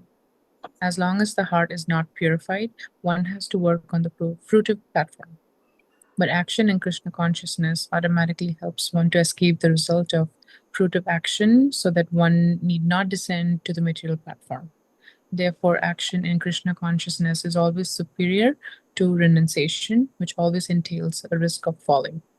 Renunciation without Krishna consciousness is incomplete, as is confirmed by Srila Rupa Goswami in his Bhakti Rasamrita Sindhu. When persons eager to achieve liberations renounce things related to Supreme Personality of Godhead, thinking them to be material, their renunciation is called incomplete. Renunciation is complete when it is in the knowledge that everything in existence belongs to the Lord and no one should claim proprietorship over anything. One should understand that actually nothing belongs to anyone. Then where is the question of renunciation? One who knows that everything is Krishna's property is always situated in renunciation. Since everything belongs to Krishna, everything should be employed in the service of Krishna. This perfect form of action in Krishna consciousness is far better than any amount of artificial renunciation by a sannyasi in the Mayavadi school, of the Mayavadi school.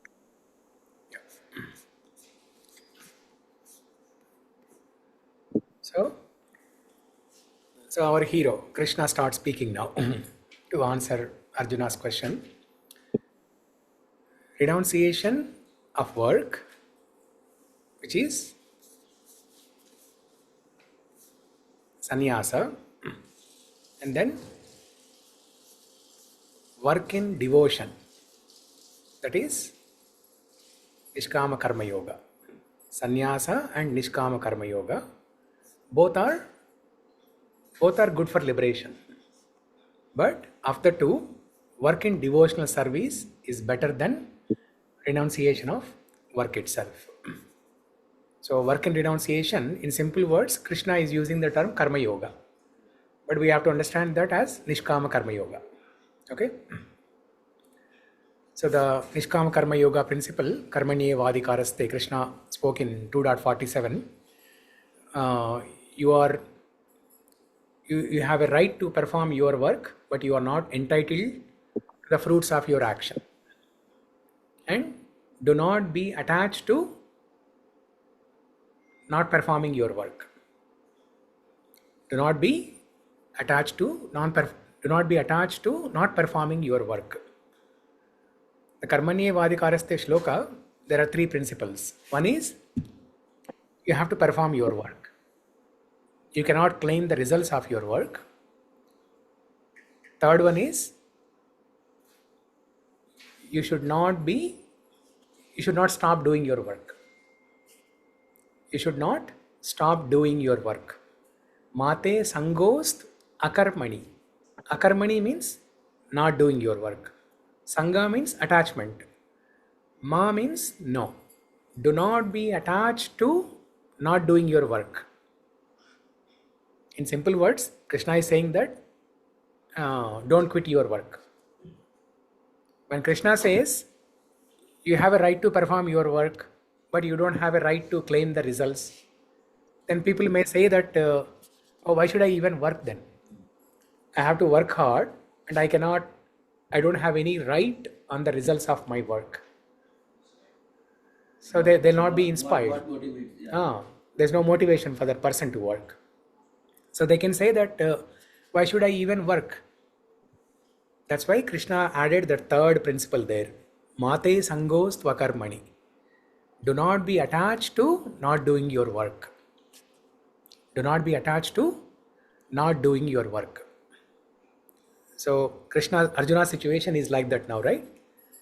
Arjuna has heard everything about niškāma karma yoga. But still, he is attached to not doing his work. Mate sangostva karmani. Does everyone remember that karmaṇye vādikāraste principle? Or should we go back to second chapter? Manager also does the same thing, Prabhuji. What is that? In office, manager also expects the same thing. Manager is setting a right example then. Manager is setting a right example. Don't refrain from doing that. Don't even expect the security of your job. Yeah, very good. He's in full knowledge. So here Krishna is telling that sannyasa and niškāma karma yoga both will make a person to become eligible for liberation, but between the two, niškāma karma yoga is better. Niškāma karma yoga means work but renounce your results. Okay? Karma and vairagya, or karma sannyasa. Sannyasa and vairagya, they can be used interchangeably. Karma sannyasa. When one renounces, karma sannyasa means not to renounce the work. Karma sannyasa means to renounce the results of the work. To renounce the results of the work. Okay? What is the difference between the and devotional? Both are pretty much the same, but there is a slight difference. Okay? In the beginning, Prabhupada does not distinguish much between Nishkama Karma Yoga and devotional service. He uses these two things interchangeably. Wherever there is Nishkama Karma Yoga, Prabhupada writes devotional service. But the difference is, in Nishkama Karma Yoga, you do whatever work you want to do and then offer the results to Krishna. But in Bhakti Yoga, you do only that work that Krishna wants you to do. You do only that work that pleases Krishna. Okay? How do we know? How do we distinguish between the two, like what we want to do and what Krishna wants us to do? Yeah. In our day-to-day life. In our day-to-day life, all our daily, daily jobs, the software job or teacher job or whatever job, right? These are all occupational duties. But what is our real occupation? Our real occupation is servant of Krishna. As a servant of Krishna, we have to do that service that pleases our master, Krishna. Now these jobs, the software job that we are doing every day, 8 hours a day, is it pleasing Krishna? Not necessarily. But there is a way to get purified from this work. Because we are doing this work, we have to get some purification. The way of purification by offering the result of this work to Krishna. Sarvam Sri Krishna Arpanamastu. Om Tat Sat. You do whatever work you do, whether you are a tennis player, you are a software engineer, you are a teacher or whatever, you are a business person, whatever. But at the end of the day, at the end of your work, you say Sarvam Sri Krishna Arpanamastu. I offer my results of this work to Sri Krishna. So if you are doing that way, that is Nishkama Karma Yoga. Nishkama Karma Yoga. But if you ask Krishna, what do you want? What pleases you? We cannot directly ask Krishna, right? So when you read Bhagavad Gita, Srimad Bhagavatam, then we can know what are the types of work that Krishna likes. Or through Guru, we can know what type of work that pleases Krishna. So now doing all this work, our occupational duty, through Nishkama Karma, Yeah. we also do shravana, ekaṁ, everything, like we try to do whatever, all the other limbs of bhakti. So we are doing mix of devotional service and Nishkama. Yeah. So both are devotional services only, but the difference is one is direct devotional service, the other one is indirect devotional service. Software job, but still at the end of the day or at the end of the month, at the end of the year, we are giving away our money to Krishna. That is Nishkama Karma Yoga. But it's an indirect devotional service. What is direct devotional service? Shravanam, Kirtanam, Vishnu Smaranam, Archanam, all those things. That is direct devotional service. But as a Grihastha, how can we only do the devotional service and not do the Nishkama? Like it has to go hand in hand. Yes, it has to go hand in hand until you come to some advanced stage. In the advanced stage, you will give up your occupational duties and you will only do devotional service full time. Yeah. Just like how Srila Prabhupada, he had a pharmacy business, he had a family, he was occupied in all worldly duties. But at one point, he gave up everything, he took up sannyasa and he was completely doing devotional service, direct devotional service. Shravanam, Kirtanam, Vishnu Smaranam, all the things. Yeah. So until you reach that stage, we'll have to keep on doing both. Direct devotional service and indirect, both. And that direct devotional service will purify us, and we will progress to a stage where we can give up the indirect devotional service. Our occupational duty and all the indirect things we can give up, and we'll focus completely on direct devotional service. Yeah. So indirect service is like a purification still going on. Yeah. God will give us the path, or the Guru will give us the path that time. Yeah. Yeah. But for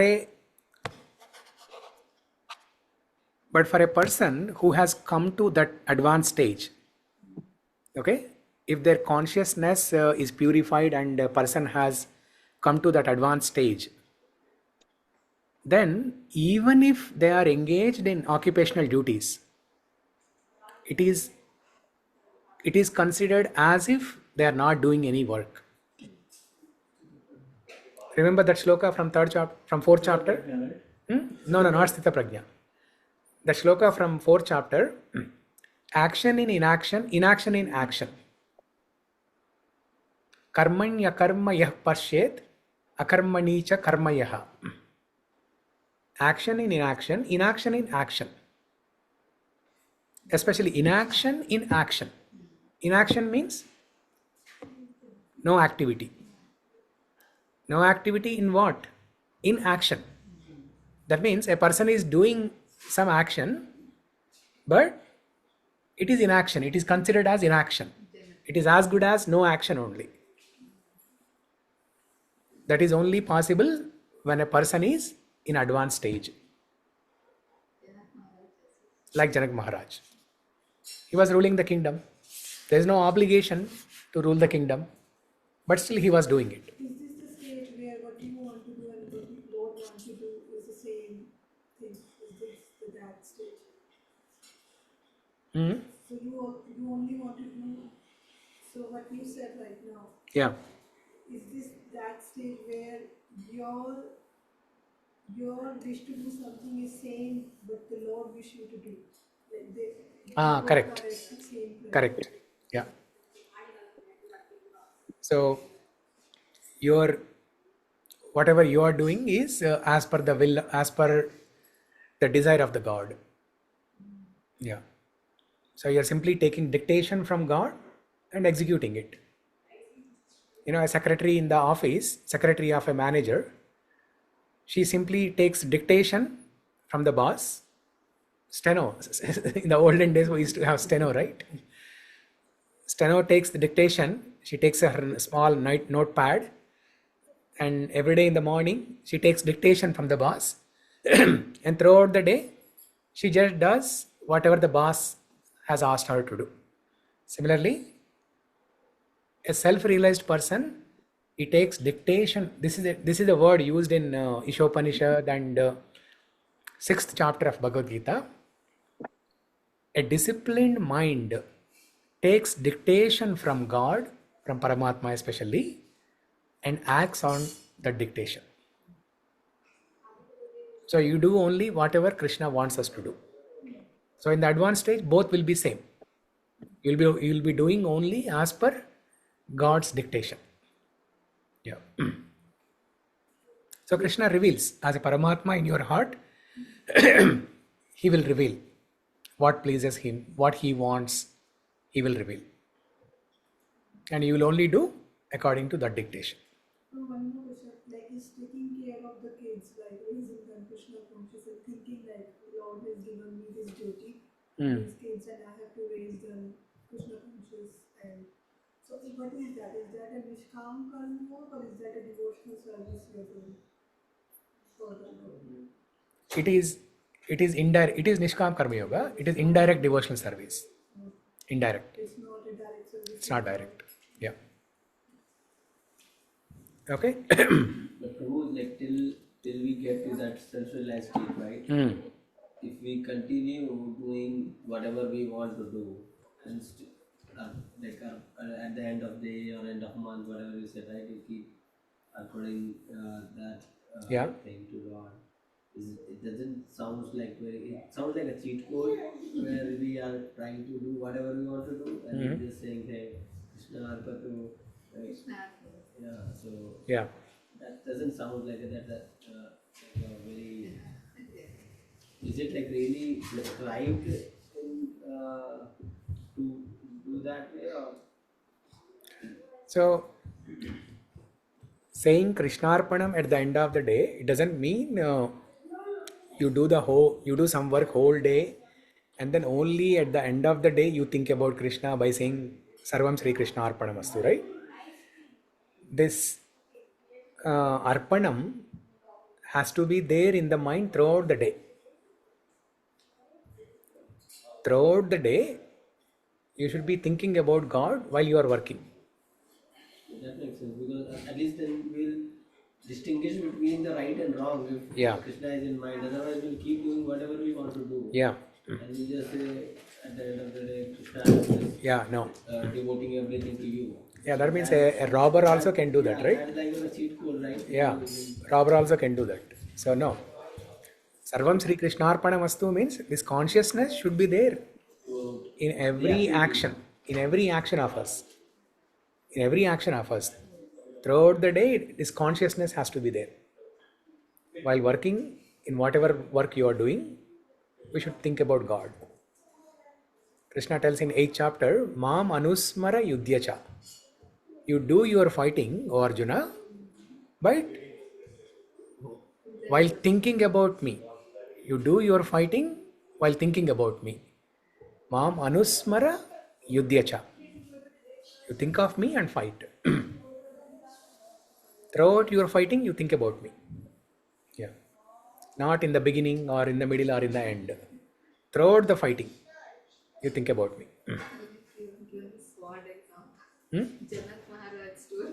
The sword example. Yeah. They were thinking about the sword throughout the time. Throughout the time, they were thinking about the sword. This magic should happen that Krishna should be like us. We have to think in that way. Yeah. Fear is more dominating than Krishna position. Like we are very much concerned about ourselves. Yeah. So, but it's not so easy. Thinking about God in every action, every minute throughout the day, it's not easy. So, it comes with practice. Yeah. It comes with a practice, and then the only thing that is missing, which prevents us from thinking about Krishna throughout the day, is a reminder to ourselves that I have to think about Krishna. That's the only thing that is missing. Otherwise, thinking about Krishna is very easy, right? Krishna is not asking us to do Arati every half an hour. You know, like Banke Bihari temple or Radharaman temple in Vrindavan, every 5 minutes or 10 minutes, they close the curtains, they offer some bhoga and then open the curtains and then do Arati. Krishna is not asking us to do that. Krishna is simply asking us to think about him. Think about some Leela, think about some Nama. Tannama Rupa Charitadi Sukirtananu Anusmrutya Kramena. Nama Rupa Leela. Just think about this. Smriti. Think about this. Very easy. Anybody can do. But why we are not able to do that? Hearing enough.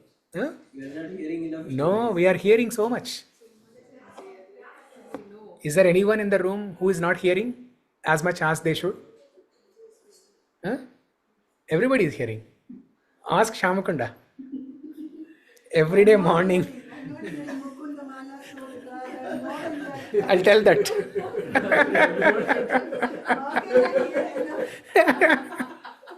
I cannot say like I'm hearing enough. That's for sure. Yeah. Especially when we are not in Prabhu's class and not hearing anything.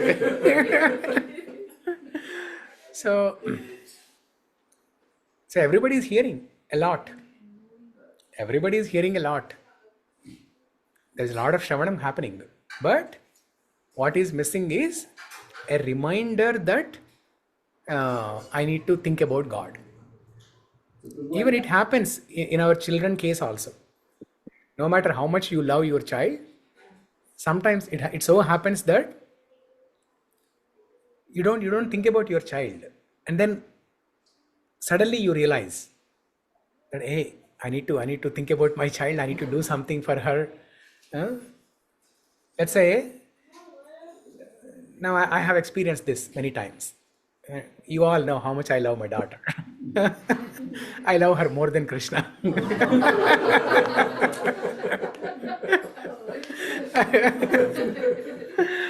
So, and when she goes to India, either she calls me every day or I call her every day, multiple times, and then we talk. But someday it so happens that she doesn't call and I don't call, we don't talk. So what is lacking there? A reminder that I need to think about her, I need to talk to her.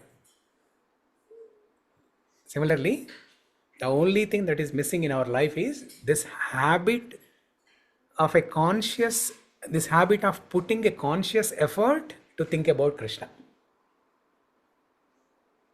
So even it can be forced in the beginning, it will, because then only it will naturalize over there. Yeah, you put a reminder on your phone.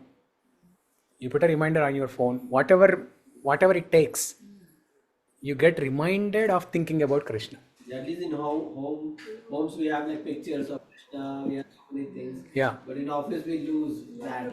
Yeah. And also, I give you an example. Yesterday something happened, and I'm contemplating on it so much.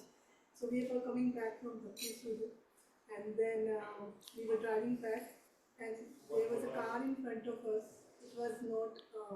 It was not running, and the tire from the car came out in front of us, and we were about to hit that tire. And in that scenario, I screamed, "Oh!" Instead of Kṛṣṇa. And I realized that that will happen like that, and I will not be able to remember him. Yeah.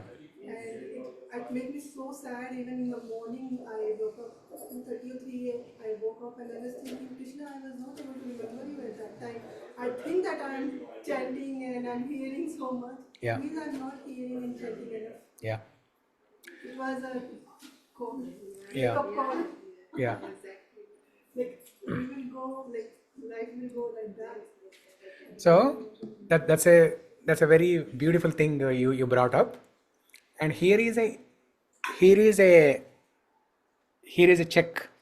checkpoint or a verification method. If you are practicing remembrance of Kṛṣṇa on a day-to-day basis, how do I know if I am practicing the smarana of the Lord or not? So Rupa Goswami, he defines this. He tells that if one is able to take out a few minutes from their daily activities, sit down and then think about Kṛṣṇa during those 5 minutes. If one is able to sit down, not doing any other work, just sitting and thinking about Kṛṣṇa as an exclusive activity. If one is practicing this on a daily basis, only then we are practicing smarana. Otherwise we are not. We think we are practicing smarana, but unless you sit down, okay, put everything aside, your work, your kitchen work, your phone, children, husband, wife, everything aside, and then you sit down even for 5 minutes and then think about Kṛṣṇa, different leelas of Kṛṣṇa, different names of Kṛṣṇa, or anything about Kṛṣṇa. If you are able to do this every day, even for 5 minutes, then you are practicing smarana. Otherwise we are not. 5 minutes will do, Prabhu. No, we don't do that. Do you do? Every day, every day, some song you will hear, some. No, that's not exclusive. You should not even hear the song. When you are sitting in an attempt to think about the Lord, don't hear anything, don't read anything, nothing. just like meditate. Yes, you have to sit down and fix your mind on thoughts of Krishna. You're saying reading a scripture in a day doesn't count on remembering Krishna? That is Shravanam. Reading a scripture is Shravanam. Not like Reading or hearing is both Shravanam. not Smaranam. No. That's why there is a separate Anga. Shravanam is a separate Anga. Kirtanam is another Anga. Smaranam is another Anga. Yeah, they're totally different. These are all different processes. All the processes culminate in Smarana. That's why you have to, the verification method is you have to sit 5 minutes, at least for 5 minutes.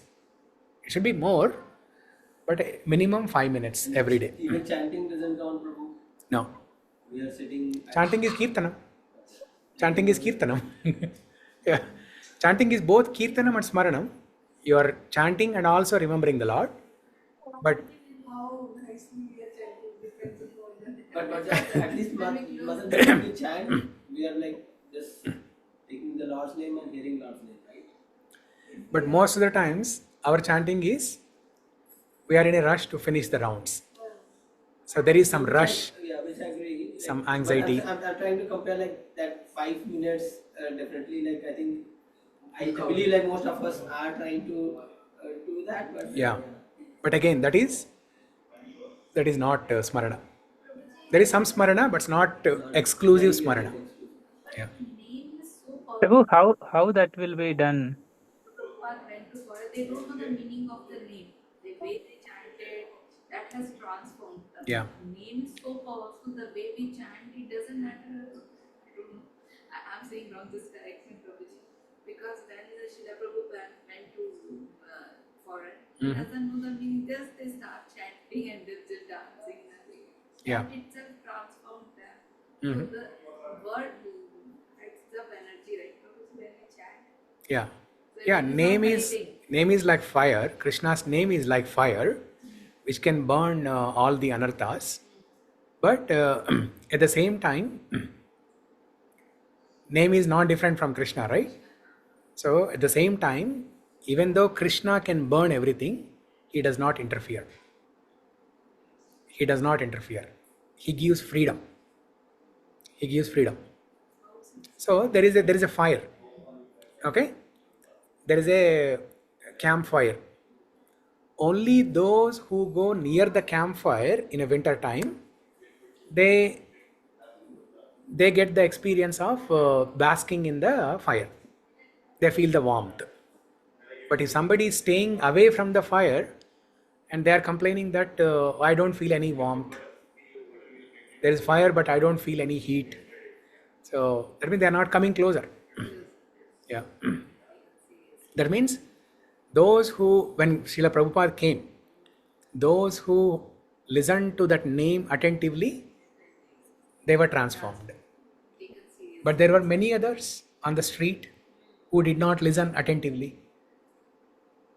They did not get transformed, right? Yeah. So there's a difference between attentive hearing and inattentive hearing. There's a difference. Yeah. Hear it. Yeah. Chant, we have to hear You have to it. hear. Only the sound. Yeah. Nothing more than. We have to absorb. We have to absorb the sound. Yeah. If we meditate on a sloka, does it not come with If I meditate on a sloka, like on your sloka. Yeah, that is Smarana. Smarana only. Yeah. When you are sitting that 5 minutes, you can think about anything about the Lord. A shloka that glorifies the Lord, a story that talks about the Lord, or you can think about different names of the Lord, a shloka that has different names of the Lord. This thing, if you read and it will try to yourself in your mind. That Yeah. is Yeah. So different things. So Venugopal, you asked, right? How to do that, right? How to think about How that will be done effectively? Is that by closing the eyes or by looking at the deity or picture? You can look at the picture and then look at the beautiful features of the Lord, and then you can think about different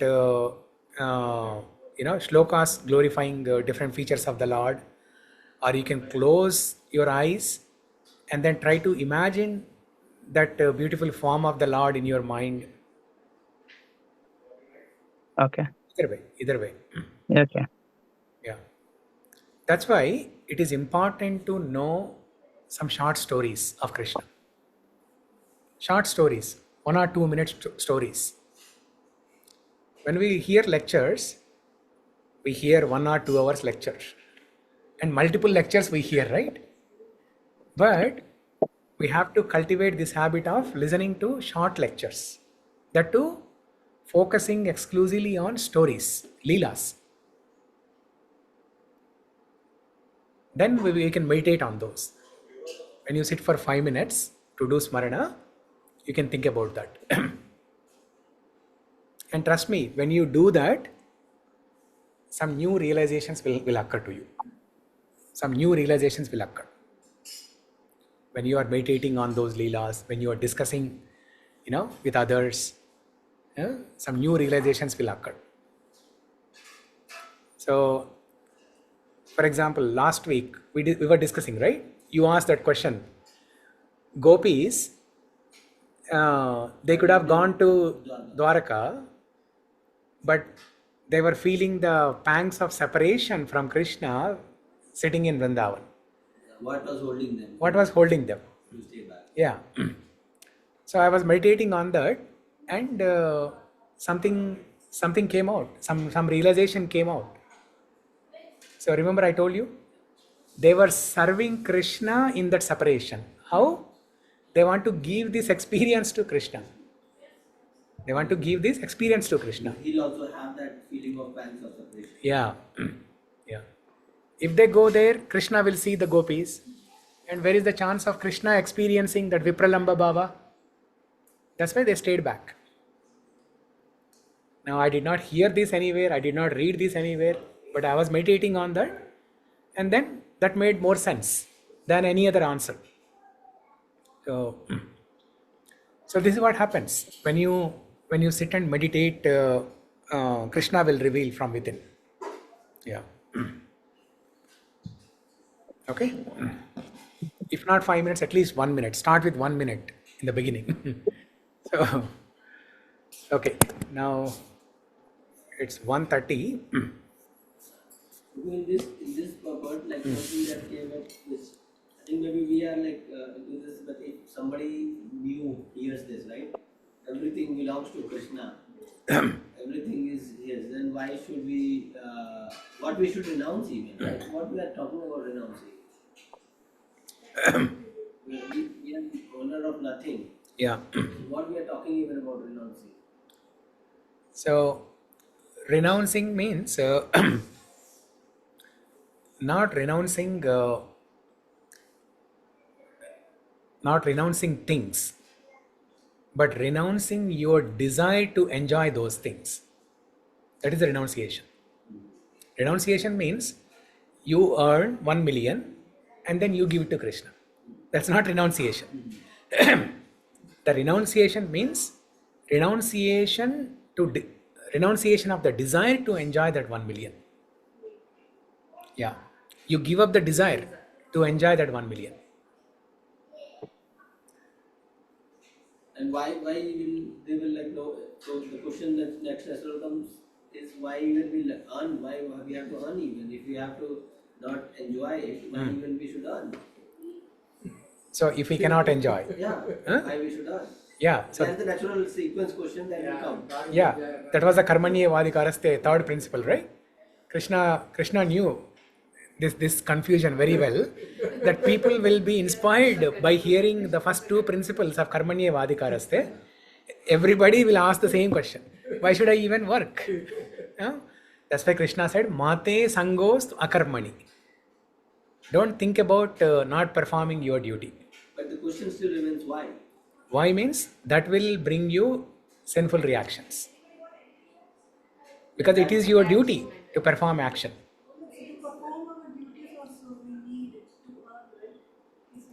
It is your duty to perform your action.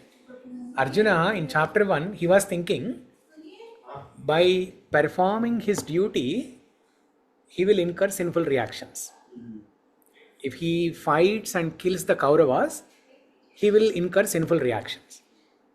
But in second chapter, Kṛṣṇa clarified, saying that if you don't fight, then you if you don't fight, then you will incur sinful reactions. Yeah. Papameva shrayedasman hatvaitan atatayinaha tasma narha vayam hantum dhartarashran swabhandava. Arjuna said in first chapter. And Kṛṣṇa refuted that argument in second chapter. What did he say? I think 2.36 or 37, Kṛṣṇa said,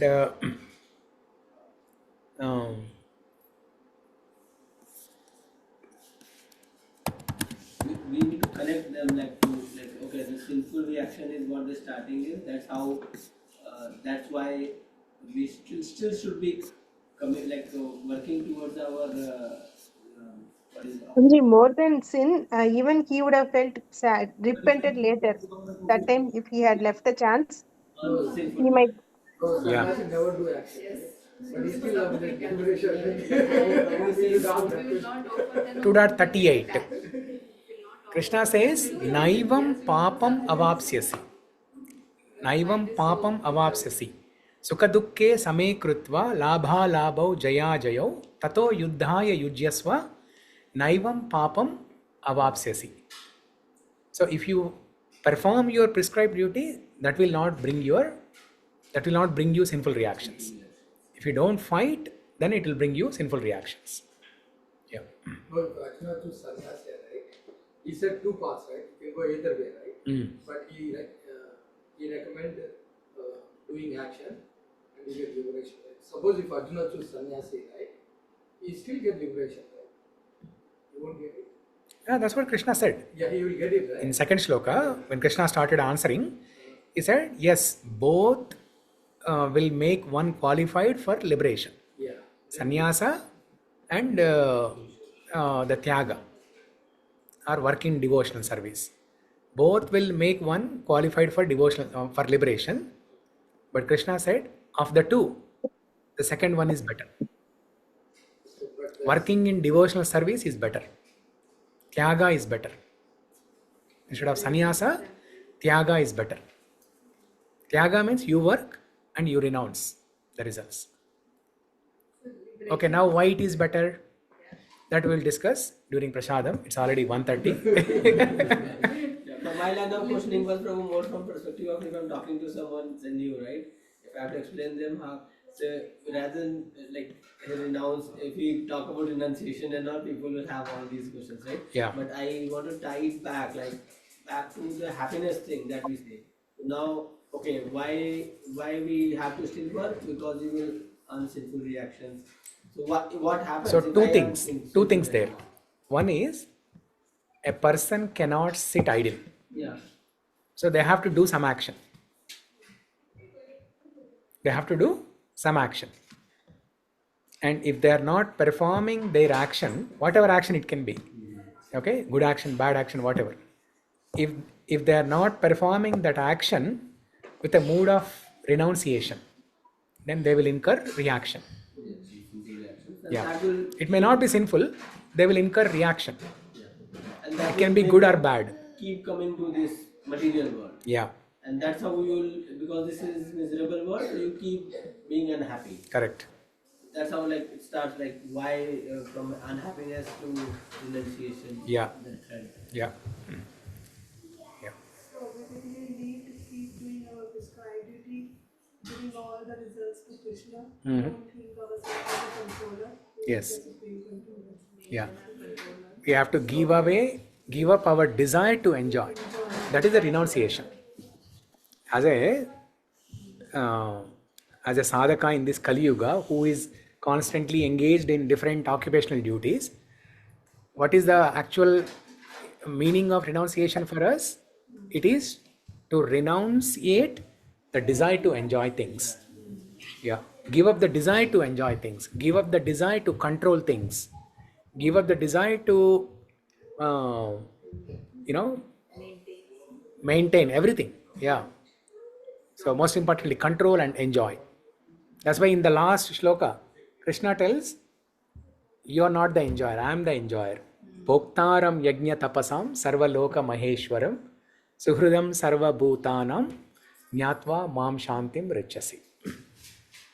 So is it how to understand this, Prabhu? Like if I am earning money, I'm using it for me and my family. I don't know how to relate it to desire, whether I'm desiring to enjoy it or not, but I am using it, right? So even if I'm consuming that, will it count as, hey, you are desiring to enjoy it? Or how should we shape it in a way? How should we... It depends on your consciousness. So, if you are thinking that I have to consume this money and maintain my family so that they can be happy, that is one type of consciousness. This is not a bad desire. Huh? This will not be a bad desire. It's not a bad desire, but at the same time, it's not a ideal desire also. The ideal desire is, I have to consume this money to maintain the family so that they can practice bhakti. They can practice bhakti. They can maintain their body and soul together and they can practice bhakti. That is the right consciousness. If you are doing it that way, then there's no harm. It is as good as not consuming that money at all. Yeah. They also said that bhakti is all inclusive. Yeah. It doesn't ask you not do certain, of course, pap karma is not left aside, but it doesn't ask you not do certain things. When people think, oh, now we are doing bhakti, we should not go and we should not go for for vacations. Yeah. We should not take vacations. Now, who said that?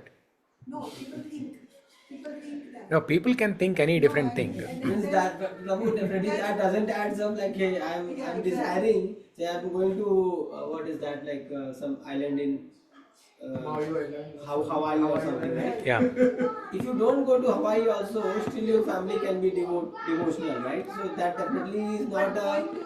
Is that a desire? It's definitely a extravagant desire, I will say, right? No. See, the Vedas, they give license for entertainment, vihara, vacations. Vedas allow this. But it should not be done unlimitedly. Yukta ahara vihara. Kṛṣṇa tells in 6th chapter.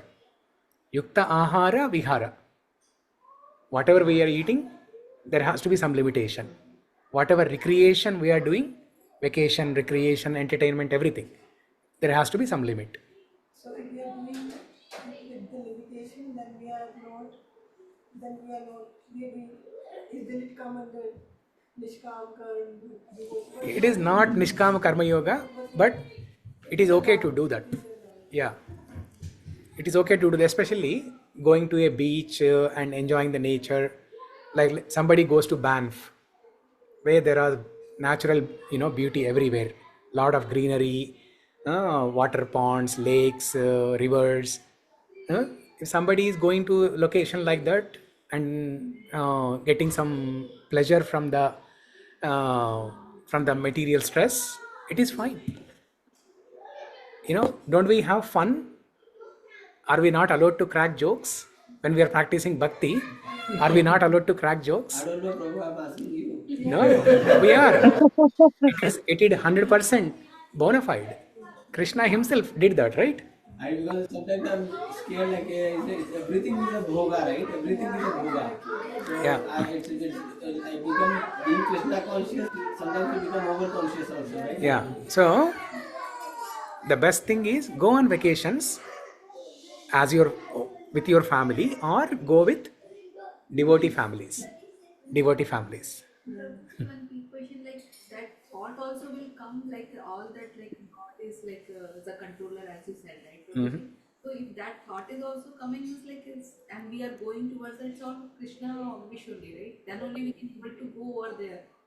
Otherwise, it's not possible. We can think in that way. So like Kṛṣṇa is a controller. He said they are going to Hawaii. Hawaii also belongs to Kṛṣṇa.